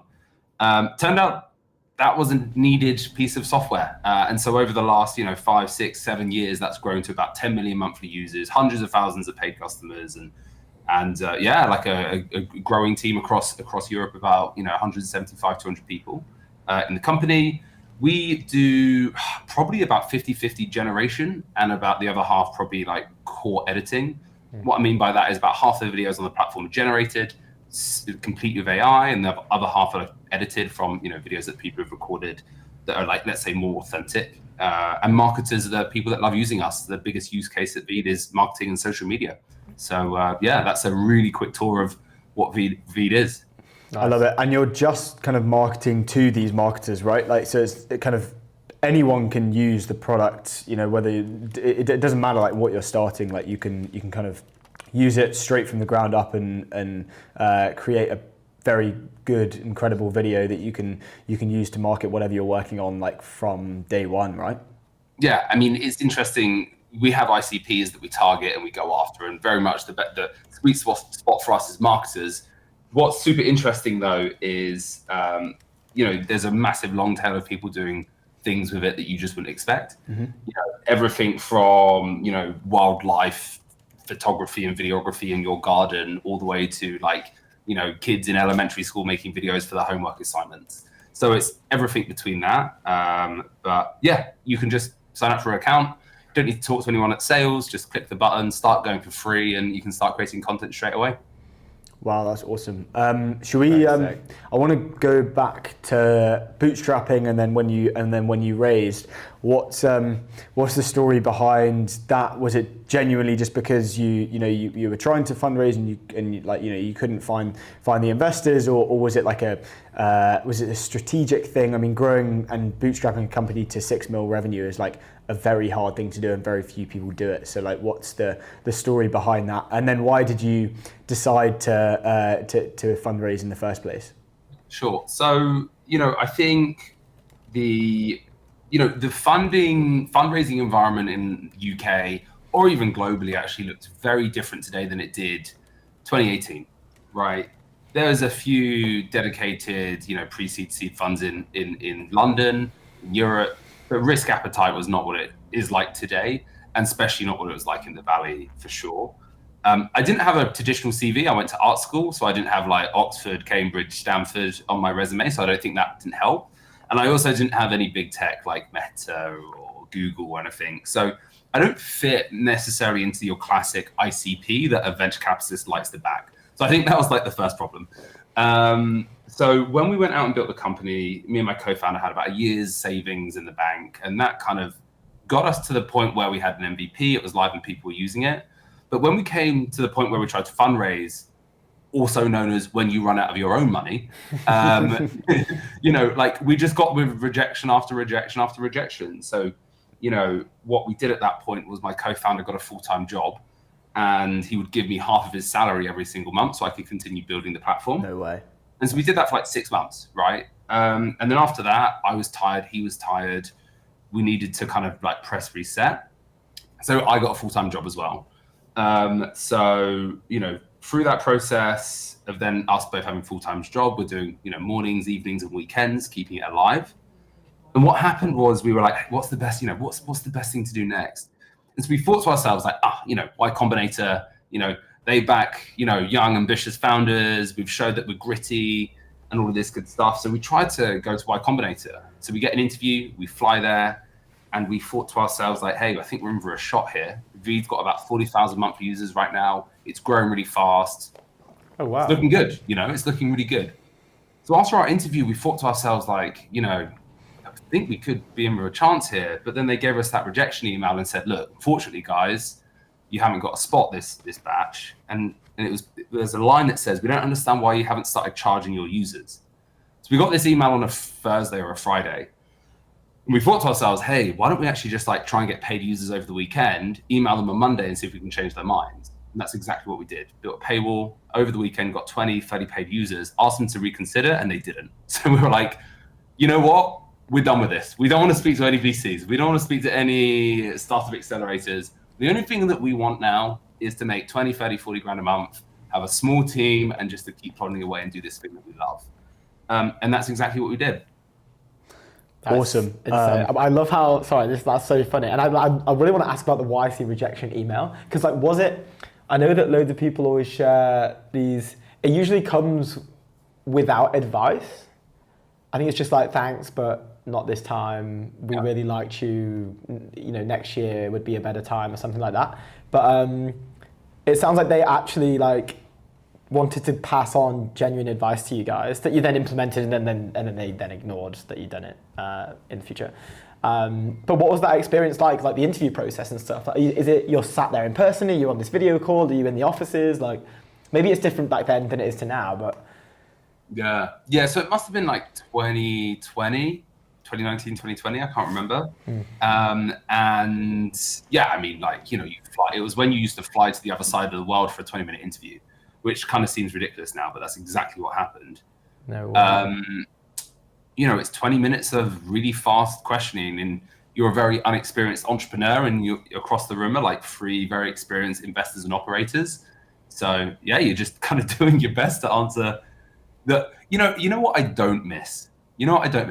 Like when you're small, investors like to ask questions like, well, why is Google not just going to crush you? And he's like, well, they could. You know what I mean? Like, when you get bigger, people don't ask you those questions anymore. But like, we're like, why is Adobe not going to do this? They've got more experience than you. Why is Meta not going to build this and put it into their platform? Then you're going to be crushed. look, the only thing that I've learned from all of this is just like perseverance, persistence, and these markets are much bigger and much more interesting, and they have way more different crevices than you might assume. You know, like, yeah. No, I hear that. I feel that's always like maybe a slightly lazy take, like when they're looking at something like, yeah, maybe they could, but they haven't. And also, like, we don't know. You know, information creates action, right? Like, it's the Coinbase CEO, one of my favorite quotes of his. But like, you don't know what you can kind of discover once you go down that path. Like, there are probably maybe another 1,000, well, infinite doors right behind that path that you don't know that are there. So like, I think just killing the idea at day one because like Google might build it, I think that's like counterintuitive to what we should be doing, especially at a younger age as well, like for builds in the space. But that's incredibly interesting. Something that we heard, and I've just got it down on my screen here, hiring Silicon Valley Apple video veteran Pete Steiner as CTO. Talk us through that, because that is super interesting. Yeah, so, you know, I think everyone likes to say like, hey, the product that we're building, it's really hard. Do you know what I mean? Like everyone thinks that what they're doing is like, you know, pretty much like the hardest version of computer science there is. However, at Veed, I think what we are building is genuinely really, really difficult. and the product is very much the experience. People leave with pixels. They literally leave the platform. The output is a physical video. Like, it's a real living thing. And to build software that is really well designed for making videos is really tough. You have front ends, you have back ends, you have transcoding, you have different file formats, you have AI for generating video. And there's all these weird things, like if you're editing a video and you decide to remove the background of the video, okay, so you send that to the back end and you get a new video back. So you've now got two versions of that video. Now you want to, let's say, clean the audio. You've now got a third version, right? And then you've now got multiple layers within layers. So it's a very, very complex thing to build. And to find someone who's got like experience building these things and knows how to design org charts around building complex software like video editing is really, really rare. So we did an executive search that honestly took about a year. And wow. I remember when I first saw Pete's resume or LinkedIn profile, I was like, no way. Like, no way is someone who's worked at Apple for 30 years there's no way that someone who works at the biggest company in the world, literally, is going to fly to the other side of the world and join the smallest company in the world. Like, that is just not going to happen. So let's not even entertain it. But after I had my first conversation with him, I was like, actually, you know what? Like, he was describing at Apple that they were, I don't want to get him in trouble, but like, he owns a P&L just like we do, right? Mm-hmm. Like, money comes in, money comes out. Let's just not burn too much money. Let's not, all of these things. So, and like the hunger and the attitude and the energy and kind of like how he talked about the product and advice that he was giving us about how we could improve, I was just really impressed with. So we continued on this journey, met up Christmas just gone, brought him over, had dinner, chat, breakfast, all that sort of stuff, and thought he'd be a great person to join the company. And so we're like, hey, Pete, should we get on with this? Should we do it? And it was a leap of faith on both sides.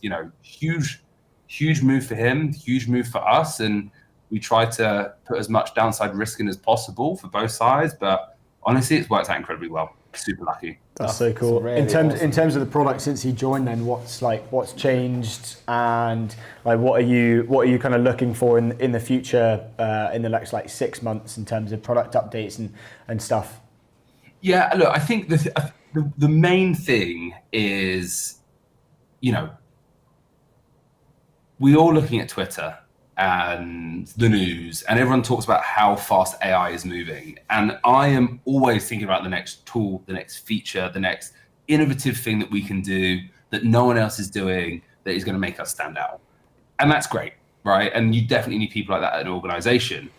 But at the same time, you need someone who's like steering the shit in a direction for the long term, doing the fundamentals right to help you chart the right course. Yeah. And I think if you look at what a product looks like when you just chuck in the next feature and the next feature and the next feature, it becomes feature soup, right? And I think he's definitely a yin to our yang. We're this fast growth, highly ambitious, energized company, And he's like someone who's seen it before. And I think that yin to the yang is where really special things can happen, actually.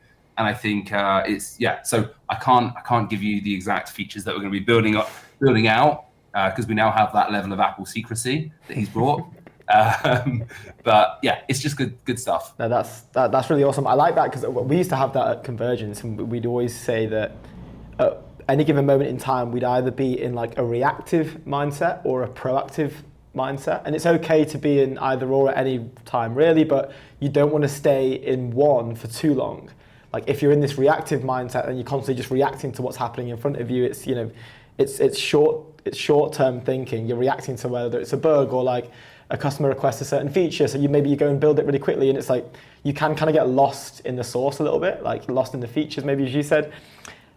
And sometimes you have to switch back to the proactive mission. Like, what's the North Star? What are we all working towards? What is the goal that we're trying to hit in the next 6 months, 12 months, whatever it is, right? And I feel that like if you stay in the proactive mindset for too long, maybe you're missing a lot of the stuff that's going on around you that you should be paying attention to, right?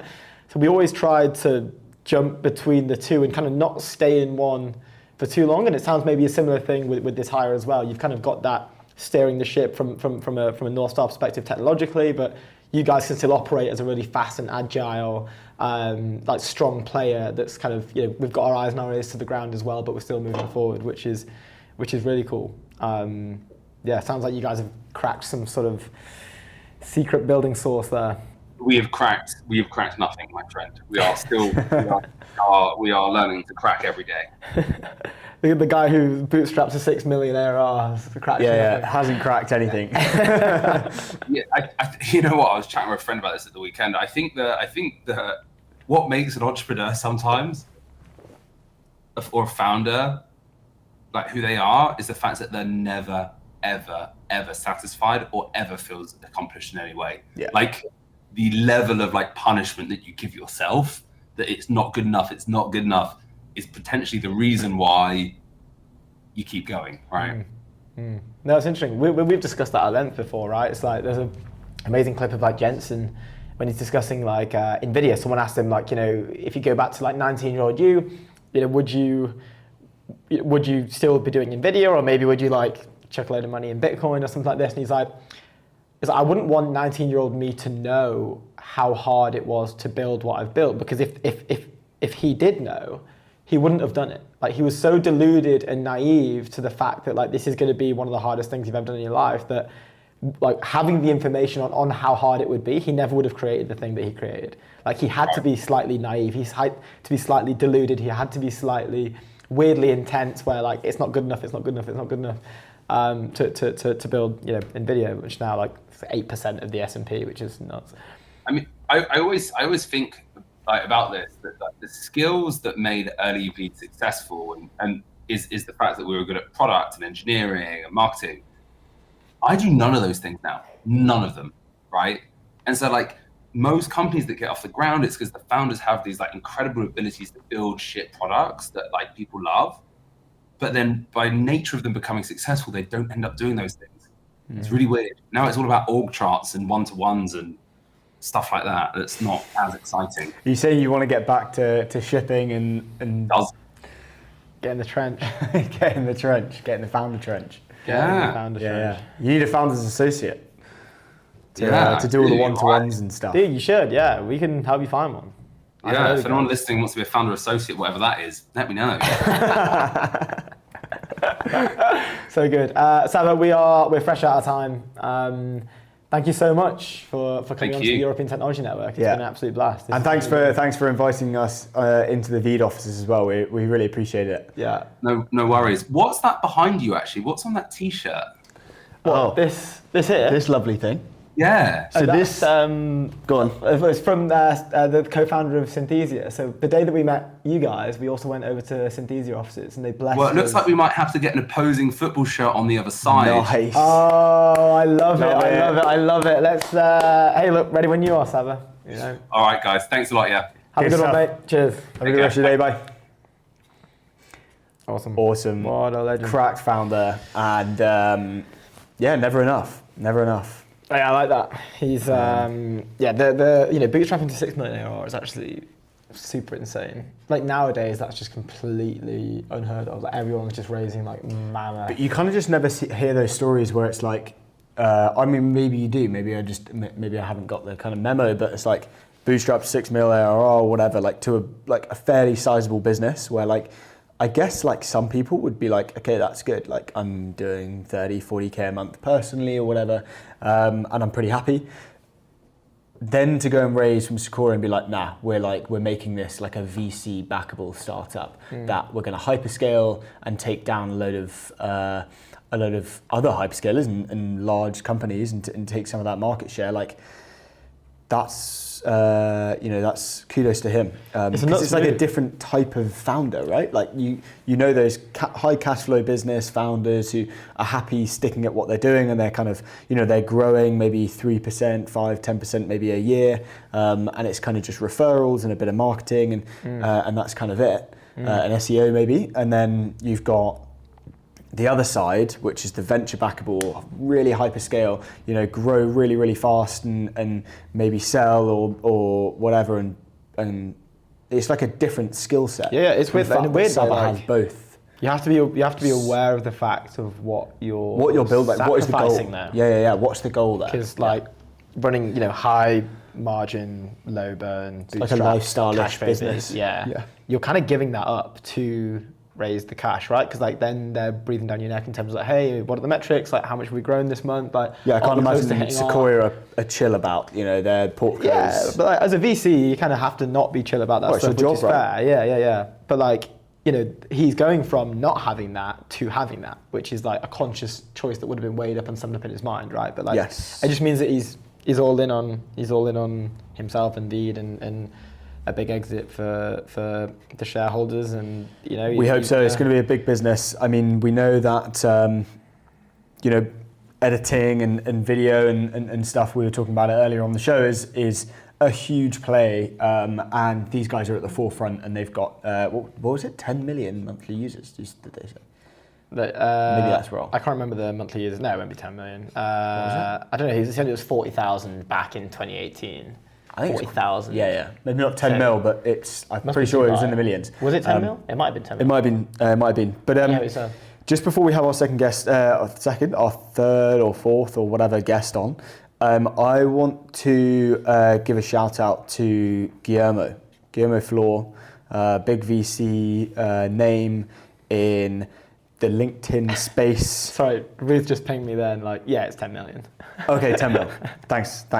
Guardian angel right there. Guardian angel of the show. So he wrote an article about the AI bubble and what 10 things you need to know about it, and it's a very good article. We'll share it on our X. But I just want to touch on a few things that he kind of mentions in this, and it's kind of like, essentially, the AI bubble is strong on this thing called circular financing.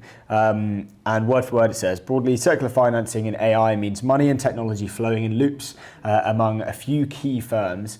Instead of a straight vendor-customer chain, each party becomes both investor and client. In practical terms, one company will take an equity stake in another, which then spends cash buying products from its investor. Think about it as like a closed loop deal. Lend me 20 quid so I can buy you a beer. Like that's essentially what it is. And he kind of maps out like all these companies, all these massive $100 billion companies doing this. NVIDIA and OpenAI. NVIDIA supplies the GPUs that power OpenAI's models and has pledged $100 billion worth of investment into OpenAI. And so in effect, NVIDIA will fund OpenAI, which then in turn will then spend that cash on NVIDIA chips. So it's like that circular financing. You see that with Microsoft and OpenAI, Oracle, OpenAI, NVIDIA and CoreWeave with Microsoft as well in there, AMD and OpenAI. So you've got this kind of like network of circular financing happening, and this is kind of what's interesting about comparing this AI bubble with the dot-com bubble. So the dot-com bubble was pretty much the same thing, and it's interesting that Guillermo kind of goes very much in detail about why this might be interesting, but why also it might not be the same to the kind of dot-com crash and dot-com bubble that happened, because the funding of the dot-com bubble was kind of more, or it was basically like they were funding nothing, like no value creation was happening. And so in AI, there is actual value creation. So the kind of question there is, will people like OpenAI, who are buying unbelievable amounts of chips and compute, will they actually get to the point where they're kind of generating cash flow? Is essentially what Guillermo is saying. Yeah. So yeah, go and check the article out. It's called "Shit, Are We in a Bubble? 10 Things You Should Know." Super interesting. All round great guy as well. And all round great guy. But I think we should do a bit of a deep dive on the AI bubble stuff. We'll have to get some Is that your- folk on. Is that part of the interest? Do you want to do that? Yeah, hell yeah. Hell We need yeah. to, we need to get some people on for that. I'm just looking at the time. We've got Bella coming in 2 minutes. While we're waiting for Bella, let me just tell you a little bit about Fora. It's the flexible office space. Private offices, whole floors are dedicated desks. Fora offers workspace solutions for teams of all sizes. Over 6 locations across London, UK and Germany. Workspaces to make your everyday extraordinary. It's Fora.com. Go to foraspace.com, I believe. Foraspace.com. Nearly had it. There you go. Super quick. The Louvre was robbed. Standard That's procedure. not good. It was robbed in broad daylight. I've got the wrong link there for that, but Yeah. it was robbed in broad daylight. It was robbed by 2 fellas in high-vis jackets. And I saw it Blending in the high-vis jackets. I love that so much. Well, there's that like common thing that goes around where it's like you can do anything in a high-vis jacket. You can get anywhere in a high-vis jacket. And when I was younger, like this speaks to me personally, because when I was younger, when I was at university actually, a buddy of mine, me and a buddy, we snuck into a festival wearing high-vis jackets. We just put these high-vis jackets on. We had like an earpiece like this with like thing, and we just wrapped it around our ear. It was not plugged into anything. And we crawled under a gate, got in, so we were immediately backstage, and we were holding bin bags as well. We brought bin bags. So you see a guy with a bin bag and a high-vis at a festival who's backstage. you're not gonna bat an eye, right? That guy's obviously doing something. Don't know what it is, but he's got a high vis on, so and he's got a bin bag. So, but it looks like they kind of one-upped our kind of heist. We were just getting into a festival. I think Lewis Capaldi was headlining. Didn't actually end up seeing Lewis Capaldi because we were caught in the act sneaking in. However, these guys managed to do what we did, but they did it at the Louvre. And the crown of France was also found. They dropped it, didn't they? Yeah, in a gutter, which is a real shame. That is just like imagine you get to that. You're successful. Yeah. Obviously we don't condemn doing anything like this, but they're successful, and then you drop it. Yeah, in talk a gutter. about like fumbling the bag, right? Because you're away. You're off. You're done. You've got the French crown, and then oops. You win, and then you suddenly Just dropped lose. it. Yeah. Sell-out nation right there. I think we have our next guest on. We have Bella in the studio. Bella, can you hear us? Yes, I can hear you. Hey, how's it going? What is going on? What's new? What's new? I don't know. A lot of stuff. Very busy times right now. Touring from European city to European city Love it. to bring the builders of Europe together. So always busy. How about you? Amazing news. Yeah, we're good. We've just been unveiling our new additions to our wall you see behind us. We have a lovely Synthesia jersey. A Yeah, I Tomato. saw.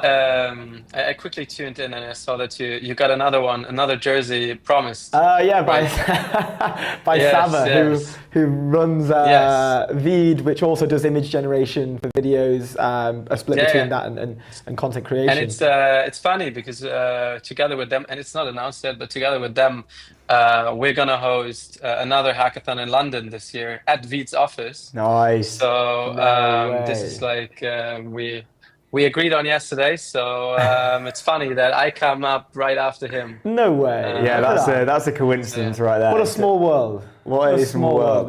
So we'll live have to in. get some jerseys made for the Tech Europe VEED hackathon. Yeah, you guys. Maybe Yeah. We should, yeah. Oh, yeah. Why not? get some That's a really jerseys cool made. thing. We can have one here. That's maybe what Sab was talking about. I don't know if they have. Do they have jerseys at the moment? Maybe not. I don't know. Indeed. Yeah, It's they not gave a us some common- tote bags, which is quite nice. We were there yesterday. We were at the offices yesterday. Yeah, the space is Oh, cool. so this Synthesia jersey is like a casual swag from them. It's not like custom made for you. I don't know. It's not custom made for us, but it's it has Synthesia Club. I assume they've got like a genuine like football club that they. Oh, okay. Maybe, yeah, but it I was see. from Stefan's like personal office, like in his Okay. personal cabinet. But it's not That's worn. true. It's not a match worn jersey. No, not- unfortunately it's not not. match worn. It'd be better if it was match worn and framed. You know, I don't know. Stefan. We'll have to get it out. It's being held up by the State of Europe European Tech 2024 book, which Super we'll get the poetic. 25 book on stuff. Anyway, But look, I want to talk about Tech Europe, Bella. What is Tech Europe? I've been seeing it everywhere. That's why I've reached out to you to chat to you. I think yeah, dude, you're going viral like all the time. Every post seems to be just an aura farm and a banger. You're getting mad likes, mad impressions. I'm jealous. Our game needs to be upped because our impressions aren't that high. Talk us through Tech Europe. Talk us through what it is. Yeah. Give me the lowdown. Yeah, so essentially how it started was pretty much a year ago.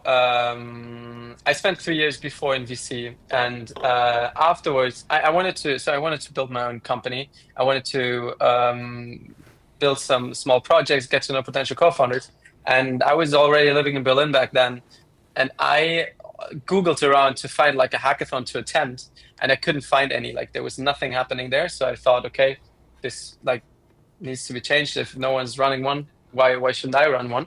So this is how it started, with like one hackathon that I did myself to kind of meet people, and from there on, then early this year, with all the like new momentum in European tech through like Trump getting back into office and like Europe and the US having like a worse relationship, I thought, okay, there is a big gap and there's a new need for big tech companies in Europe.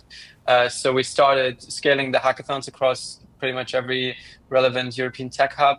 And in the end, Tech Europe should be an ecosystem for technical builders all around Europe to empower them to build their own companies, to find the right companies where they can create the most value, and this is like the story, to create a minimum 10 new 100 billion plus companies in Europe in the next 10 years. This is like because what I believe is it's good to have a few unicorns, but it's very much more important to actually build businesses of global scale. And this is what we try to do through a lot of different initiatives. Hackathons being, I think, the most visible ones. Awesome. Really cool. Well, congrats. How many hackathons have you done this year?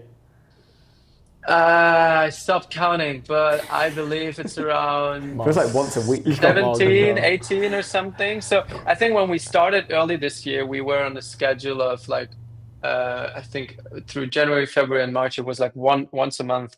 And then it turned into once a month. And now it's like 2 a month.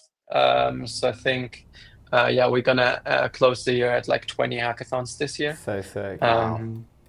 And you're just literally running it through your X and your like social presence, personal social presence, like, people just coming in and obviously signing up for this stuff, but purely just through you. Is anyone else kind of running these things, or?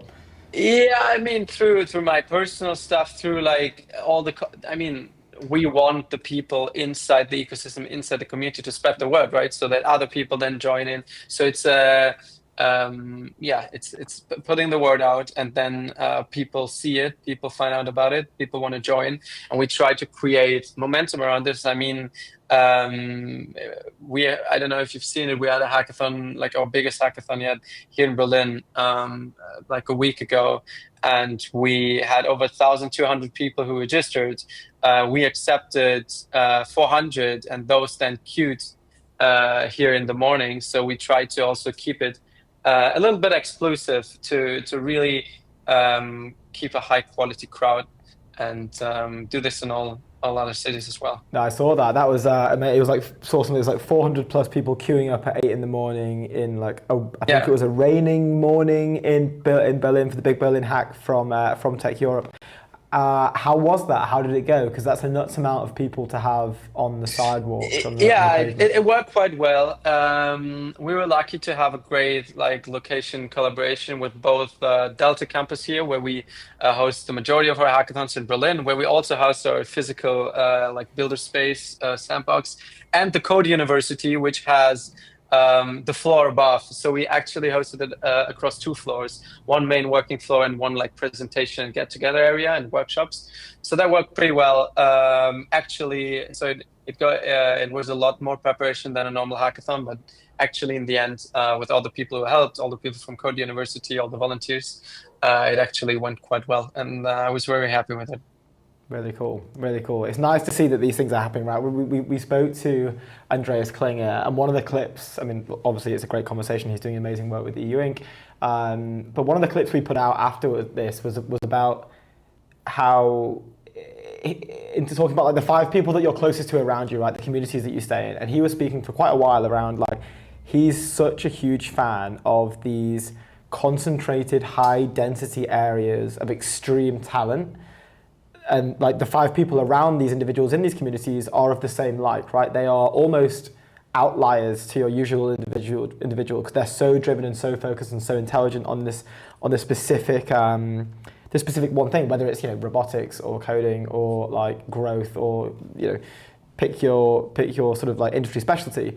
And when I was looking at your profile a little bit, I was having a look at your tweets, and you have this thesis on unipolar versus polypolar ecosystems, right? And I think, again, correct me if I'm wrong, but I was seeing parallels between what you and Andreas were referring to with that.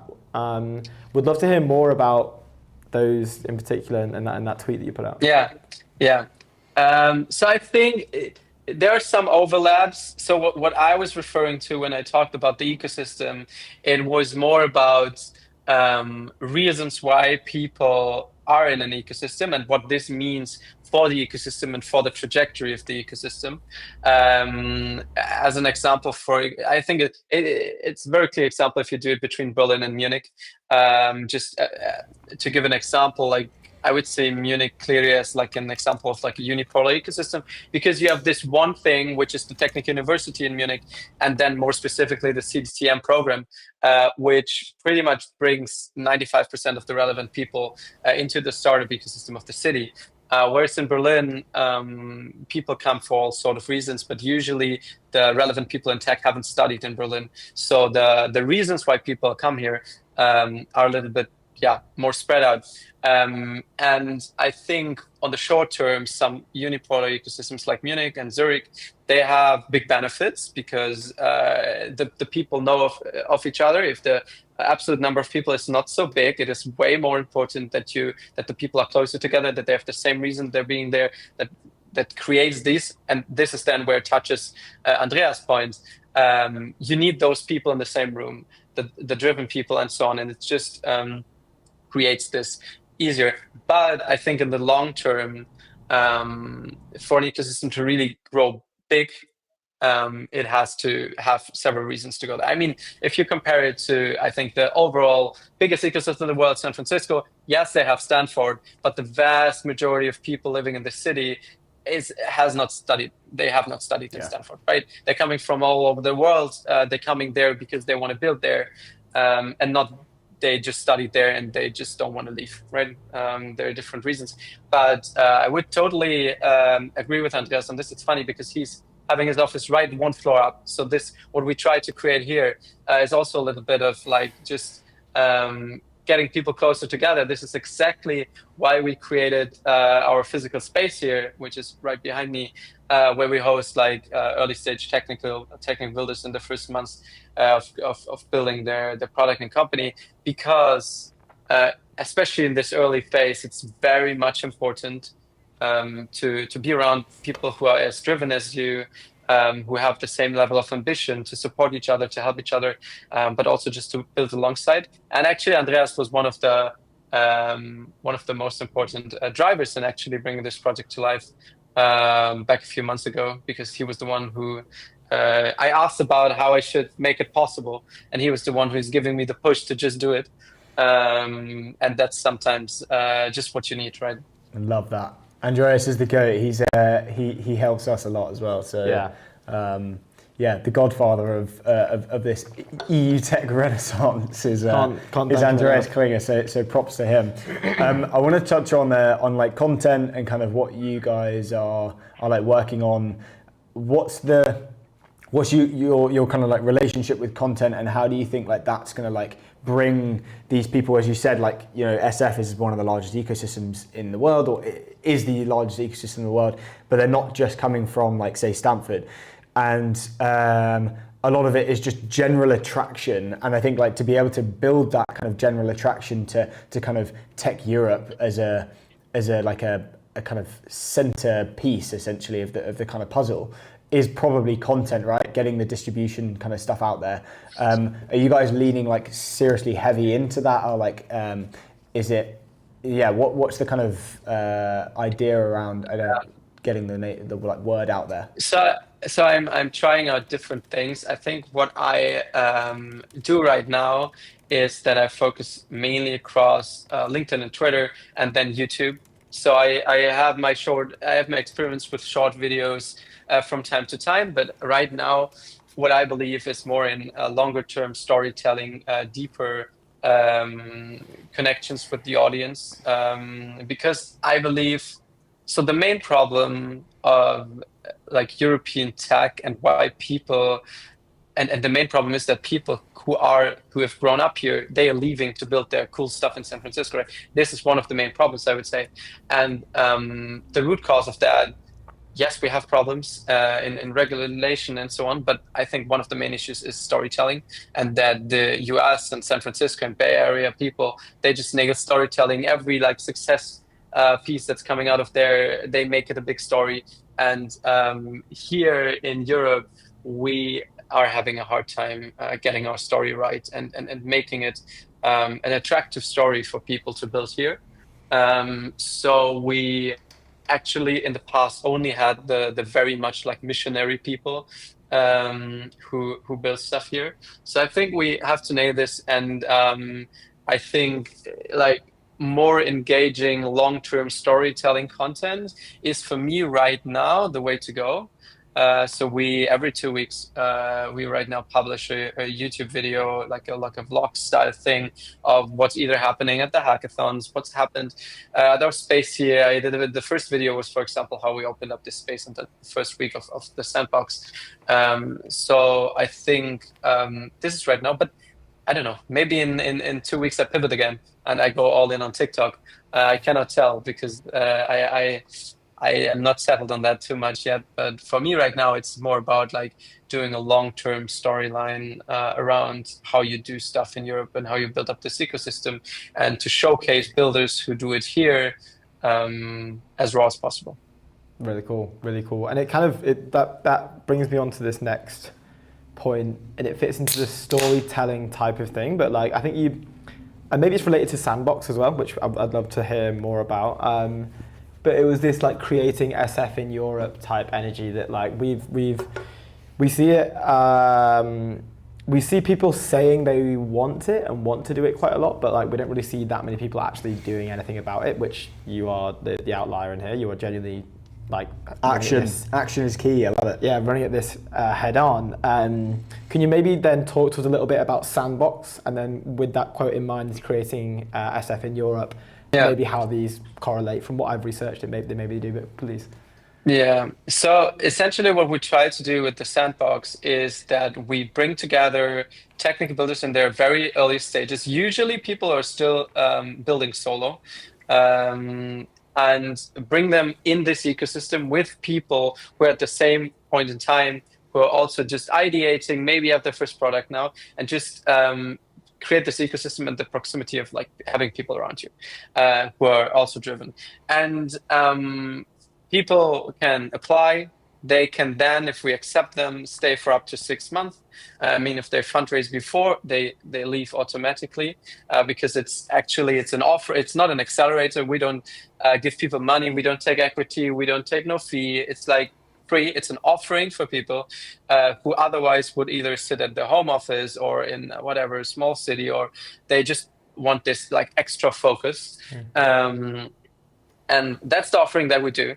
And I think when saying like building SF in Europe, I think the misconception is that like we want to create one big ecosystem that is like bigger than the rest. And I think this is not the point. This will never work in Europe. Like Europe, how it's set up, will never be able to choose one city to funnel all the resources into, because we don't have any mechanism to redistribute the profits of that, because we're not like one state, and it's never going to happen. No, I don't know.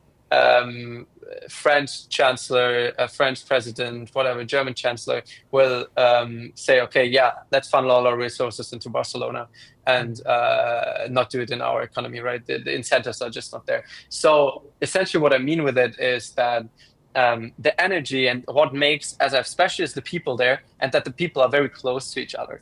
And what I deeply believe is that, and this is exactly what Andreas said, the 5 to 10 people that are closest around you, they define how productive you are, how far you get, the kind of ceiling of what you can reach. And it's not the 11th, 12th, or 100th of person that is then in your further further around you. But it's really what you need to create is those, and they can be small. And they actually, I believe that this is possible in every European tech hub. Even if you have a city that is smaller than Berlin, even there will be 10, 20 very, very ambitious technical people who want to build. But the problem is usually in those, and now we're coming back to the point, in these polypore ecosystems where not all the talent is flowing in from one side, usually it's very hard to find those people. And this is like what we try to do. We try to identify them, or in our case, push content out so that they see us and they then apply and they then find their peers here. And this is the idea. And then it's about the energy that makes San Francisco as it is, and not the whole ecosystem, because we'll not be able to copy that. Yeah, no, that makes sense. It's something that a friend of mine, it's actually Dan over at Medfin, we've been discussing this for a while. So he's a founder building in the dental AI space. But it's almost like if you do become aware of the power associated with doing that, with surrounding yourselves with like incredibly ambitious, incredibly driven individuals who are also operating in your space, like that should be like a strategic choice to better yourself or improve your chances of winning, right? Because it's just free upside.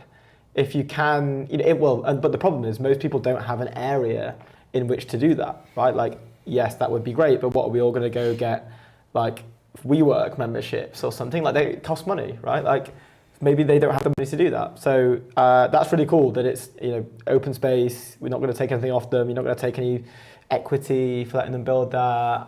We need more of that. So it's really cool. But I'm conscious we are out of time. Bella, this was really good. This was really awesome. It's so good to get a take on what's happening on the ground where you are.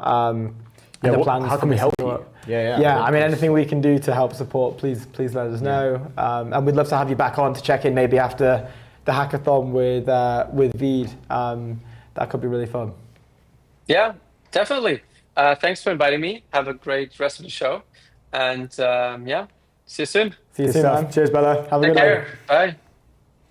Damn, really cool. Dude, that guy's going to be... that guy's tapped in. He's going to win. He's going to be... It's cool. Like, it's really important what they're doing, which I think is really cool. Two, you can tell how much he enjoys it by like how he speaks about it, how passionate he is. It's kind of like the same as Andreas, right? Like, and the fact he knows some of Andreas's quotes off the top of his head shows that like maybe there's some sort of like mental relationship going on. Also, he just gets it. Like he knows that like it's not about like copying SF vibes. It's about kind of creating like our own story. Yeah. And I think like things are aligning in Europe, and maybe this is pretty deep, but like it's like things are aligning in Europe where it's like, and even James Wise said it, that it's the most exciting time to be building in kind of this ecosystem. It's like almost early in the kind of story, and people aren't just getting into like hyper kind of technical kind of states, and like Europe is kind of known for like this like tech maximalism in terms of there's no like style there, I guess. And it's getting, you know, we're pushing kind of both narratives essentially, like we're top class in that, but now we're kind of pushing this kind of style and that kind of stuff, and people like Bella are kind of doing that, right? Yeah. I mean, just like very much taking advantage of like a really powerful narrative. And he's young. So yeah, props. I'm pretty sure he's younger than us. Props to him. I don't know, but yeah. Yeah, no, very, very interesting. I want to talk about X really quickly. X is launching a marketplace for buying inactive handles. What a dream this is for so many people. You probably know the feeling. Maybe you're setting up a new company, you're setting up a new profile, you're setting up a new personal profile, whatever it is, but you can't use your handle, right? You can't use your handle, and then you search it up, and it's like a steel manufacturer in southern Argentina with one follower who's never posted, and you're like, it's peak. That's just, come on, surely there's a better way to allocate this. But just from TechCrunch, X is launching a marketplace for inactive handles that will allow premium subscribers to request and purchase usernames. The marketplace will offer both free and paid options for requesting or acquiring eligible handles. Rare handles could be priced at anywhere from 2,500 to over 7 figures, X says. Now this is making me more interested because we're gonna see some, like, I'm reading this now, right? And I'm already seeing an arbitrage opportunity. People will start buying up like super good, at, you know, if there's like at water. It's just one line. It's at table will go. It probably already is gone, but and it's reminiscent of obviously like the .com stuff. Everyone was just buying domains. Now, you know, I think friend.com, obviously Avi Schiffman's viral AI hardware device that's only in the US, I think. Cost like millions. Friend.com, they spent, I can't remember what the number was, but it was like a very large percentage like of at least one of their investors' checks worth of. It was a huge money. Percentage. Like if you're an investor in friend.com, which wasn't friend.com, to just buy the domain, I feel like that's like a super. Like you've got to be bullish on naming. Well, they raised. What was it? I can't remember. They've spent 1.8 million on the friend.com donate. That was it. They raised 2.5 million, and they spent 1.8 on the domain. And this went viral at the time, and then there was a debate whether, like, oh, you know, was this a viral, like, is 1.8 million, like, is that price worth it associated with the virality that they got? Well, that's the thing. It's like probably the best marketing play you can make, right? Yeah, you can do a launch video and stuff, but like, think about the press that gets, right? It's got like both, and they also, it's all about the domain. People are going to go search up friend.com.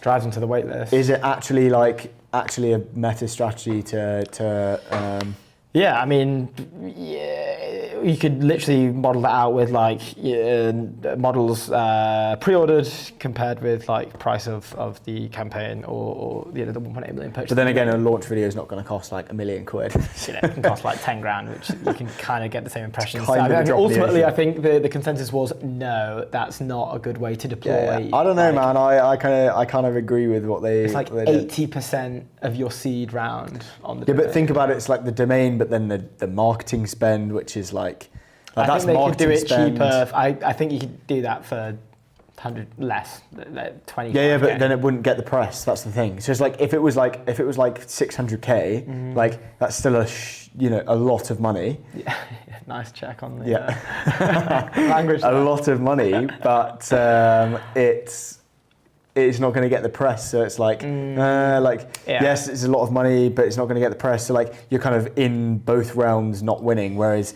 in a $1.8 million deal, it's like, yeah, fine, you've like spent a ton of money on the domain and more than anyone else would do kind of in the 99th percentile, but then you're getting the press. So But how much is the like? Yes, the press is great. a lot, but, like, like does it convert to? It would get into all legacy players. Like for sure, like FT would be announcing it. Sifted Yeah, but I probably mean, like, announcing it. does that Maybe not Sifted.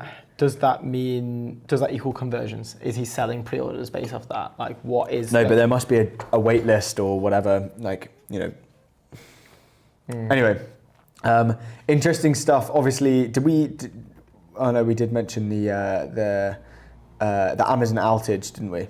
Yeah. But still on this, the marketplace. I'm sorry, I have to go back to it. But No, it is now interesting because we're going to have the domain, the .com purchasing. We saw it when the Ethereum like domains came out. Like they're not domains, like the handles, but it was like .eth. People were buying up like water.eth, as you said earlier, like iPhone.eth, AI.eth, whatever you want to call it. This was a thing. There was a frenzy for buying these because everyone was like looking back, like, oh, what happened with .com? It's going to happen with this. So, and same as all this sort of stuff. It was like initial hype was kind of crazy. Some of these domains were selling for absolute coin, like millions and millions. Some of it kind of teetered down after that, and there was like a pretty meteoric crash. But this is reminiscent of that. Like this is an interesting thing, and I'd be curious to see how X will play this in terms of, is this a new, are they taking a percentage cut off the top of each purchase, right? Yeah. That would be very smart. That would be like a big, you essentially, I don't know what the global monthly users of X are, but like I assume a large proportion of them will one, want to have their own handle because they want their own handle, but two, now that they understand that there's an opportunity to try and make some money or try and arbitrage some cash here, naturally that will bring people in, like in any sort of new fad where there's a possible upside of quick cash. It usually brings in a load of people, there's a load of hype around it, and A bit of a meta side hustle for the X fans out there, which is super cool. But yeah, just so the launch of the new marketplace will allow X to boost revenue. When is it launching? Through direct payments. It will also potentially increase interest in its premium subscription offering as it continues to deal with a struggling ads business. Obviously, when Musk came in, most of the ad partners moved away from him. But that is interesting. Yeah, okay. So it's going to be a direct sort of like revenue play. They have to be a subscribing member to participate in this. So there's like an increase in your subscription memberships, and then also I assume maybe they'll be taking a fee off the top of these purchases if it's handled within. Well, I mean, to be honest, they wouldn't have to take like a large fee, would they? Like it's 1%, I guess, less 0.5 maybe. Is I mean, some of these deals, like how expensive do you reckon? Like one of the most expensive handles would be like millions for an X handle. I mean, mate. I don't know. I mean, I think the handle has to be inactive. Like you can't just buy like Musk's handle that he priced at like $1 billion. But yeah, no, very interesting. And I think we should be having our final guest coming in shortly. Yeah, so we've got. Here we go. Are you in? Wayne, can you hear us? Hi, how's it going? Hey, how's it going? What's happening with you? Good to have you on the stream. Yeah, thanks a lot. I've just landed in London last night, just at the Index offices because these are amazing offices. So I'm normally based in Manchester. I hear Ronan, you went to school in Manchester. I did, yes, yeah. So I was at Altrincham Grammar, which is a school in Manchester. I didn't know that you were based in Manchester. Yeah, I grew up in London, went to school in Croydon, and then after graduating, I spent some time with the Hut Group, which is based out in the Northwest. Now it's headquartered in Manchester Airport. So been in Manchester in the region since 2013. Oh, so cool. Okay, we have so much to dig into straight away. This is fascinating. Live on the stream, realise it. Okay, so why build in Manchester and not London? I think there's a lot of talent. It's got one of the best universities for computer science. We actually relocated some of the team that had previously lived in London to Manchester. No way. Obviously love London from here, but Manchester also got great coming up city life, great parks and recreation, but also amazing university, lots of great research here. And so we're happy to build, hopefully, a differentiated tech research company out in Manchester too. Wow, really sick. That's I love that. pretty cool. I'm a huge fan of this. I've never heard. I've never heard of people doing that. As a Mancunian, I'm pro that. So respect. We've got to get you to come up soon. Yeah, damn. I need to go home and obviously see my family, but also come down to your offices and see the Sourceful team and all the brilliant stuff they're doing. And then after that, I'll go see my family. Are you in London a lot for Index? Obviously, they backed you like a few years ago. Yeah, I try and come down once a month for a few days. Nice. Oscar, my co-founder, is actually based in London, so he's been commuting 3 days a week to Manchester. So amazing graft for him. Damn. Yeah, fair play. Those train prices, man. Yeah. Or flights. So I presume you fly. I do City Definitely Airport. trade. It's only 2 hours. Yeah, that's fair. Super chill. I think there's some congratulations on order. Yep. You sent me a DM a few days ago. Hypothetically speaking, it was confidential. It's not now, right? So not cool. now. I can do it live. It's all good now. If a European company were to say not Nano Banana off the top spot of the leaderboard for the best image model in the world, would that be interesting to cover on ECN? And I replied, if you can make it happen, let's do it, hypothetically. Not hypothetical anymore. Congratulations. You've done it. Thanks. Well done. It's a tribute to the team. The team worked really hard. We've been spending a lot of time in packaging design, very technical space. You know, you've got packaging all around you. Getting designs that actually look and feel great with the detail is very difficult. And we were using the models that were already out there and trying to push them to their limit, just, trying to make better prompts and workflows and systems. We couldn't quite get there. And so when I was out in San Francisco, had a really inspiring chat with someone who was my classmate at OpenAI, who gave me some time and taught me a couple of things. And I thought, okay, maybe we can see if we can push our own models even further and see what we could build. And so, yeah, I submitted our model to the leaderboard and I messaged you saying, I think maybe we have something, but of course we don't know until the results come out. Mm-hmm. And now the results are out.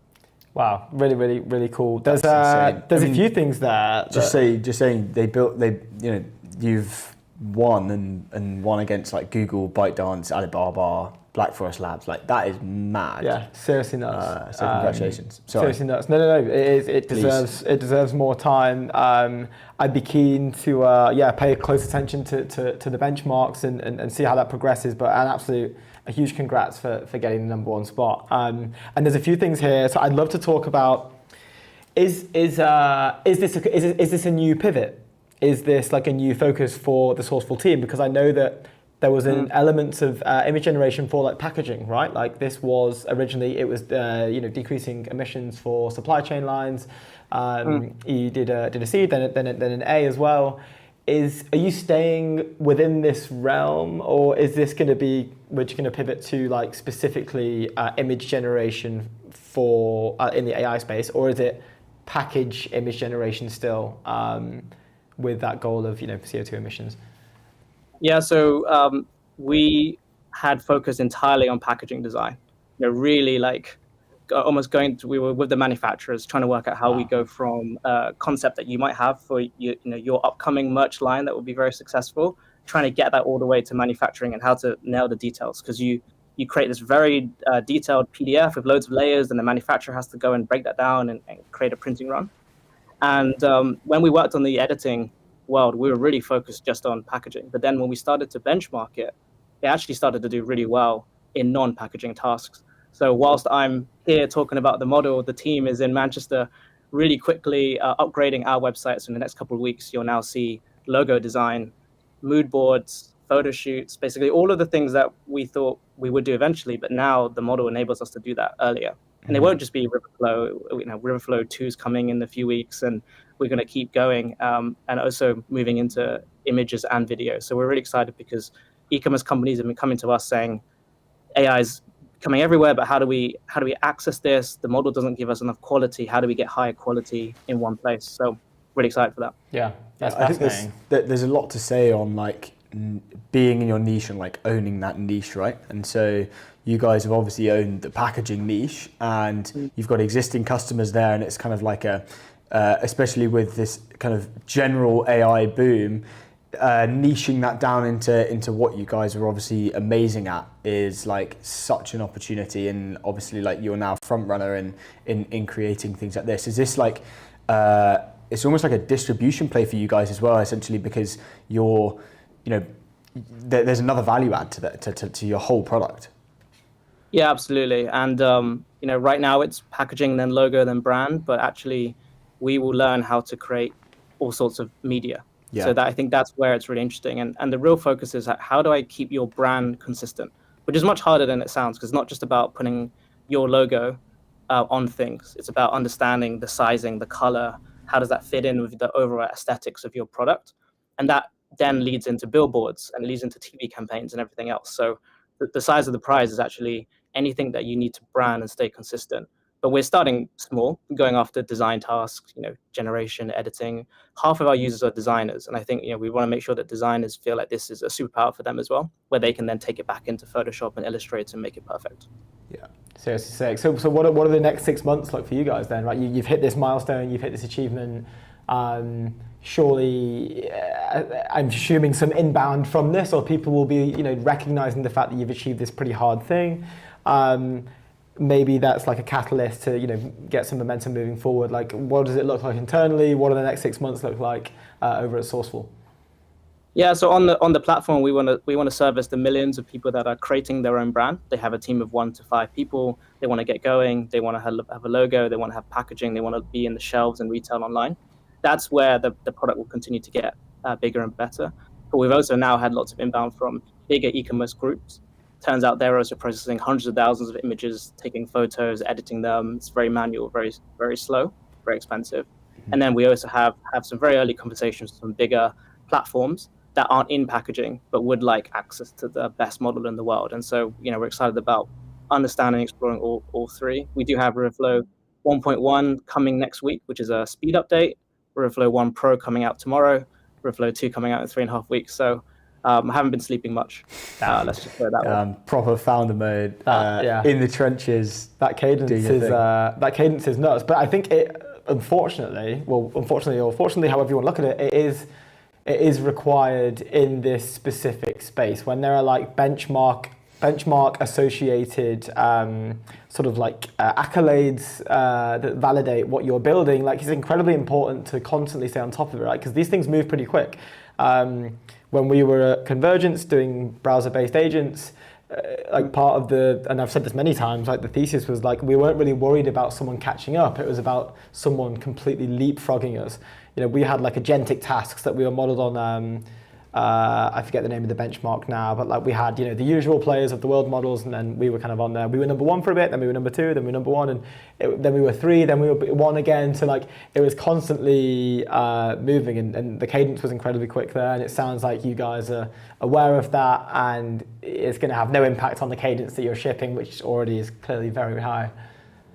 Yeah, I think one thing is on the benchmarks that there is this general benchmark, right, which is hundreds, thousands of these different image tasks, but then there are like specific benchmarks for e-commerce. So I do think over time, we may also need to have e-commerce specific benchmarks. So take a perfume bottle, create a video ad that makes sense. That's very different to coming up with something from scratch. So I think we would also like to say that benchmarks are great, and we may also need to come up with ones that are relevant to industry. We want to stay in e-commerce and brand creation.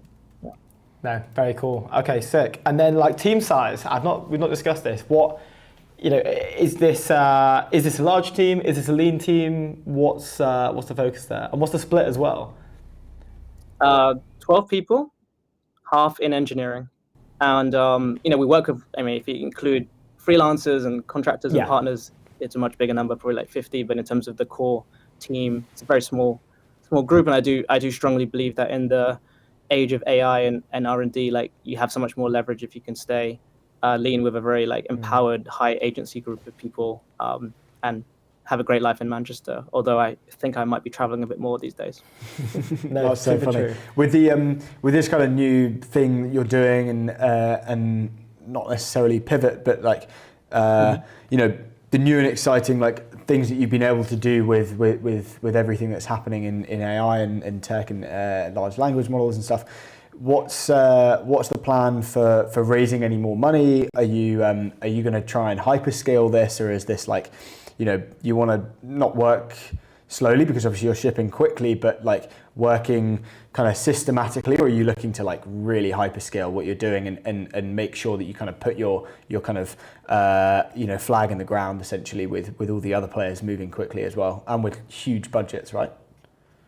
I think there's a difference between going after general like image creation where everyone's going for like, lowest cost possible to actually solving real revenue driving use cases. And where I would say, I'm more realistic because I've come from e-commerce, is that, are we at the place where you can put a product image in and get a perfect video out that you're going to spend $1 million on YouTube for? I don't think we're there yet. And so I think the moment when you decide to really hyperscale it, you need to make sure that you're going to be able to deliver the user outcome at scale. I don't think we're far away though. So I think you need to get ready for it. And I think that image generation, I don't know if you've seen Nano Banana, of course, all of you played with it, but like some of the things it can do are really superhuman, really like it would take days to do it. But then some things it's just really bad at. And so we're still in that stage of making sure that trying to make sure the intelligence is uniformly better. So we're getting ready, but not today. Interesting. And we've seen, like, I've been blown away. I mean, when it all first came out, I think there was a famous in our niche space, a well-known clip of Will Smith eating spaghetti, I think, is the one that I remember. And it was dreadful. It was he has like, 15 fingers on one hand and the forks like bent and the spaghetti is going everywhere and it's obviously not real. But there's a newer version of it today that it looks incredibly good. And like we had this conversation with Victor from Synthesia where some of it is obviously, like the quality is insane. Like the quality has got a lot better with Sora 2 as well. Like we're seeing, I think it was Kalshi did their launch video for, I'm not sure if they were announcing a round or if it was just like a general launch video for like a product push, but they used like an AI video editor. I'm not sure what model they used or what it was built on, but their whole, and it did numbers. It did absolute numbers. It did millions and millions of impressions, and it probably took them about 15 minutes to make, probably less, I don't know. So like, do you see a world where in your niche here, this was going to be as simple as I've got a product, here's a photo of my product, chuck it into the thing, like can you create me packaging around this and it will generate that video? Or is it more like you're designing the packaging around those products? Again, is it like a simple, I take a picture of this, throw it in there, or is it text-based? Like how does that work? Because right now I can create films if I want on these other generation things. Obviously you guys aren't making films, but in that regard, is it going to be as simple as just like text to everything I need? This is a bit about the kind of taste debate of like, who has taste, who doesn't have taste. But, really, branding, you could have a definition that's like the gut feeling that someone has when they look at your product or service. Trying to get that gut feeling translated into some 10,000 word prompt that then goes into this complex model is hard. So I think a lot of the time that we spend is actually, for brands that exist, can you encode the brand's DNA into a structure where you can then roll out all of these ads? And for people creating brands from scratch, how do you extract that from them? Everyone's got a story. I was out in SF meeting people creating consumer brands. There was a amazing person creating a kaya spread on bread, a Malaysian brand. And it's like, that was their moment at childhood. That was their happy moment. But then when it comes to writing a prompt, how do they write that prompt? Like how do they provide those reference imagery? So just like any great design process, you need to find a way to extract the hidden gems out of the person's head. And so most of our platform is pre-image generation. If you try Sourceful, most of it is like 12 questions to really try and get the essence of it, and then it goes away and thinks and comes out with the design. So I kind of think that image models will get better and better, but they still can't mind read. They can never mind read. Yeah. You still need to find a way to get context out of someone's headspace or their mood board or their team into these applications. So that's a big ongoing problem. Yeah, that's interesting. And I guess that's a increase on quality of output then, right? The more that you're niching down and interacting with this model at first, like the better that the output's going to be. And is the plan to slowly lower that over time, or? I think over time people get better at communicating. I think I'm a software engineer, so when you first started prompting ChatGPT, it was a little bit of an awkward, like, what do you write? What do you not write? Now we use Devin and Cursor and Claude and all the time. You get quite good at understanding how to prompt. And so I do think that over time it will get faster. People will just talk to it. Lovable has the microphone. So I think that having a conversation with AI becomes more natural. It will take time. There's a high amount of resistance, right? But I think it will get easier and cleaner and safer. Yeah, no, for sure. There's one, sorry, I'm talking a lot, but No, go for it. this is slightly off piece, but like you interned at Boulderton. Correct, yeah, with Mark Evans, James Wise. James Wise was my guy, yeah. No, it's actually like friend of the stream, James Wise, absolute legend. What was that like? And when was this? How many years ago? Because it's just really cool. I saw it the other day when I was looking at your profile. We are very close to Boulderton. I personally am very close to Boulderton. I'd love to hear about this. So I was finishing second year at Cambridge, and I got contacted by Ash, who was recruiting from the Hut, and the Hut had been invested in by Boulderton Capital. And what a fun fact that I'm not sure if it's true anymore in 2025, but when I was at Cambridge, almost no one wanted to start a business. Turns out in my cohort, many people have gone to start massive businesses, but like at the time in the entrepreneurship class, put your hand up if you wanted to start a business. No one put their hand up. Everyone wanted to go to banks or consulting. But when I got the job to sign with the Hut, when I finished my third year, Boulderton said, okay, you could do a month with us. It's like get some business experience. So actually, after the summer, I spent 1 month basically following Mark Evans and James Wise around. I didn't really understand or appreciate at the time meeting these like amazing entrepreneurs who were pitching their heart out, and I was just there asking really annoying questions like, how's this going to work? How's that going to work? Yeah. And after a month, I did some engineering with them, built some tools, and then went over to the Hut, moved up to the Northwest, and then did my time with them. And so always loved Boulderton and appreciated my internship, my only ever experience with venture capital, basically. That's so funny. Point. That's so cool, and maybe they'll be part of your story in years to come once you've done your stuff at Sourceful for sure. I was going to say, what's the difference now? Do you think then in these universities, especially in UK and Europe and stuff, from no one wanting to start a business and going into kind of legacy and corporate kind of jobs, which obviously there's nothing wrong with, going and wanting to go and start your own business? What's kind of changed over the last 10, 15, 5 years? Yeah, barriers to entry. You needed to raise money in order to build a team. Now you can start from yourself, or you can start much easier. If you want to do e-commerce, you've got Shopify. You've got lots of great options to begin and test. So the cost of testing and validating has come down, but also way more success stories. I think that when we were in Cambridge, it's very academic, very theoretical. I really enjoyed my time doing things that don't really matter in the real world. It was fun. Like you work on things that are really academic. But I think nowadays people understand that research can come from anywhere. A lot of great research is happening outside of academia, right? It's happening in industry now. It's happening in the big companies, but also just with startups that are trying to push the envelope, whereas before it always happened in PhDs. Yeah, well, awesome, fascinating. Look, we've run out of time, but look, thank you so much for coming on, and we're super interested to understand kind of how things are moving with Sourceful, and we'll keep on understanding what's going on with the launches and all of that kind of stuff. And good luck with it all. Thanks a lot. Cheers, guys. Thanks for coming on, man. Ciao. See you, bye. Awesome stuff. Awesome, what a show. Just a quick word from our sponsors. Seapoint, get back control of your finances with Seapoint, your startup's financial home. Seapoint is a business account that handles invoice payments, expenses, payroll, and reporting. Don't miss the unmissable jobs. It's the hottest startups companies. It's Jack and Jill. We'll listen to what you want and search thousands of new jobs every hour to find job opportunities worth seeing. ACI.dev, the open source middleware to control, govern, and observe AI access to your tools and data. And it's for workspaces to make your everyday extraordinary. Do I need to say any more? It's flexible office space. It's for. Thank you guys for tuning in. We'll see you on Thursday. See you on Thursday.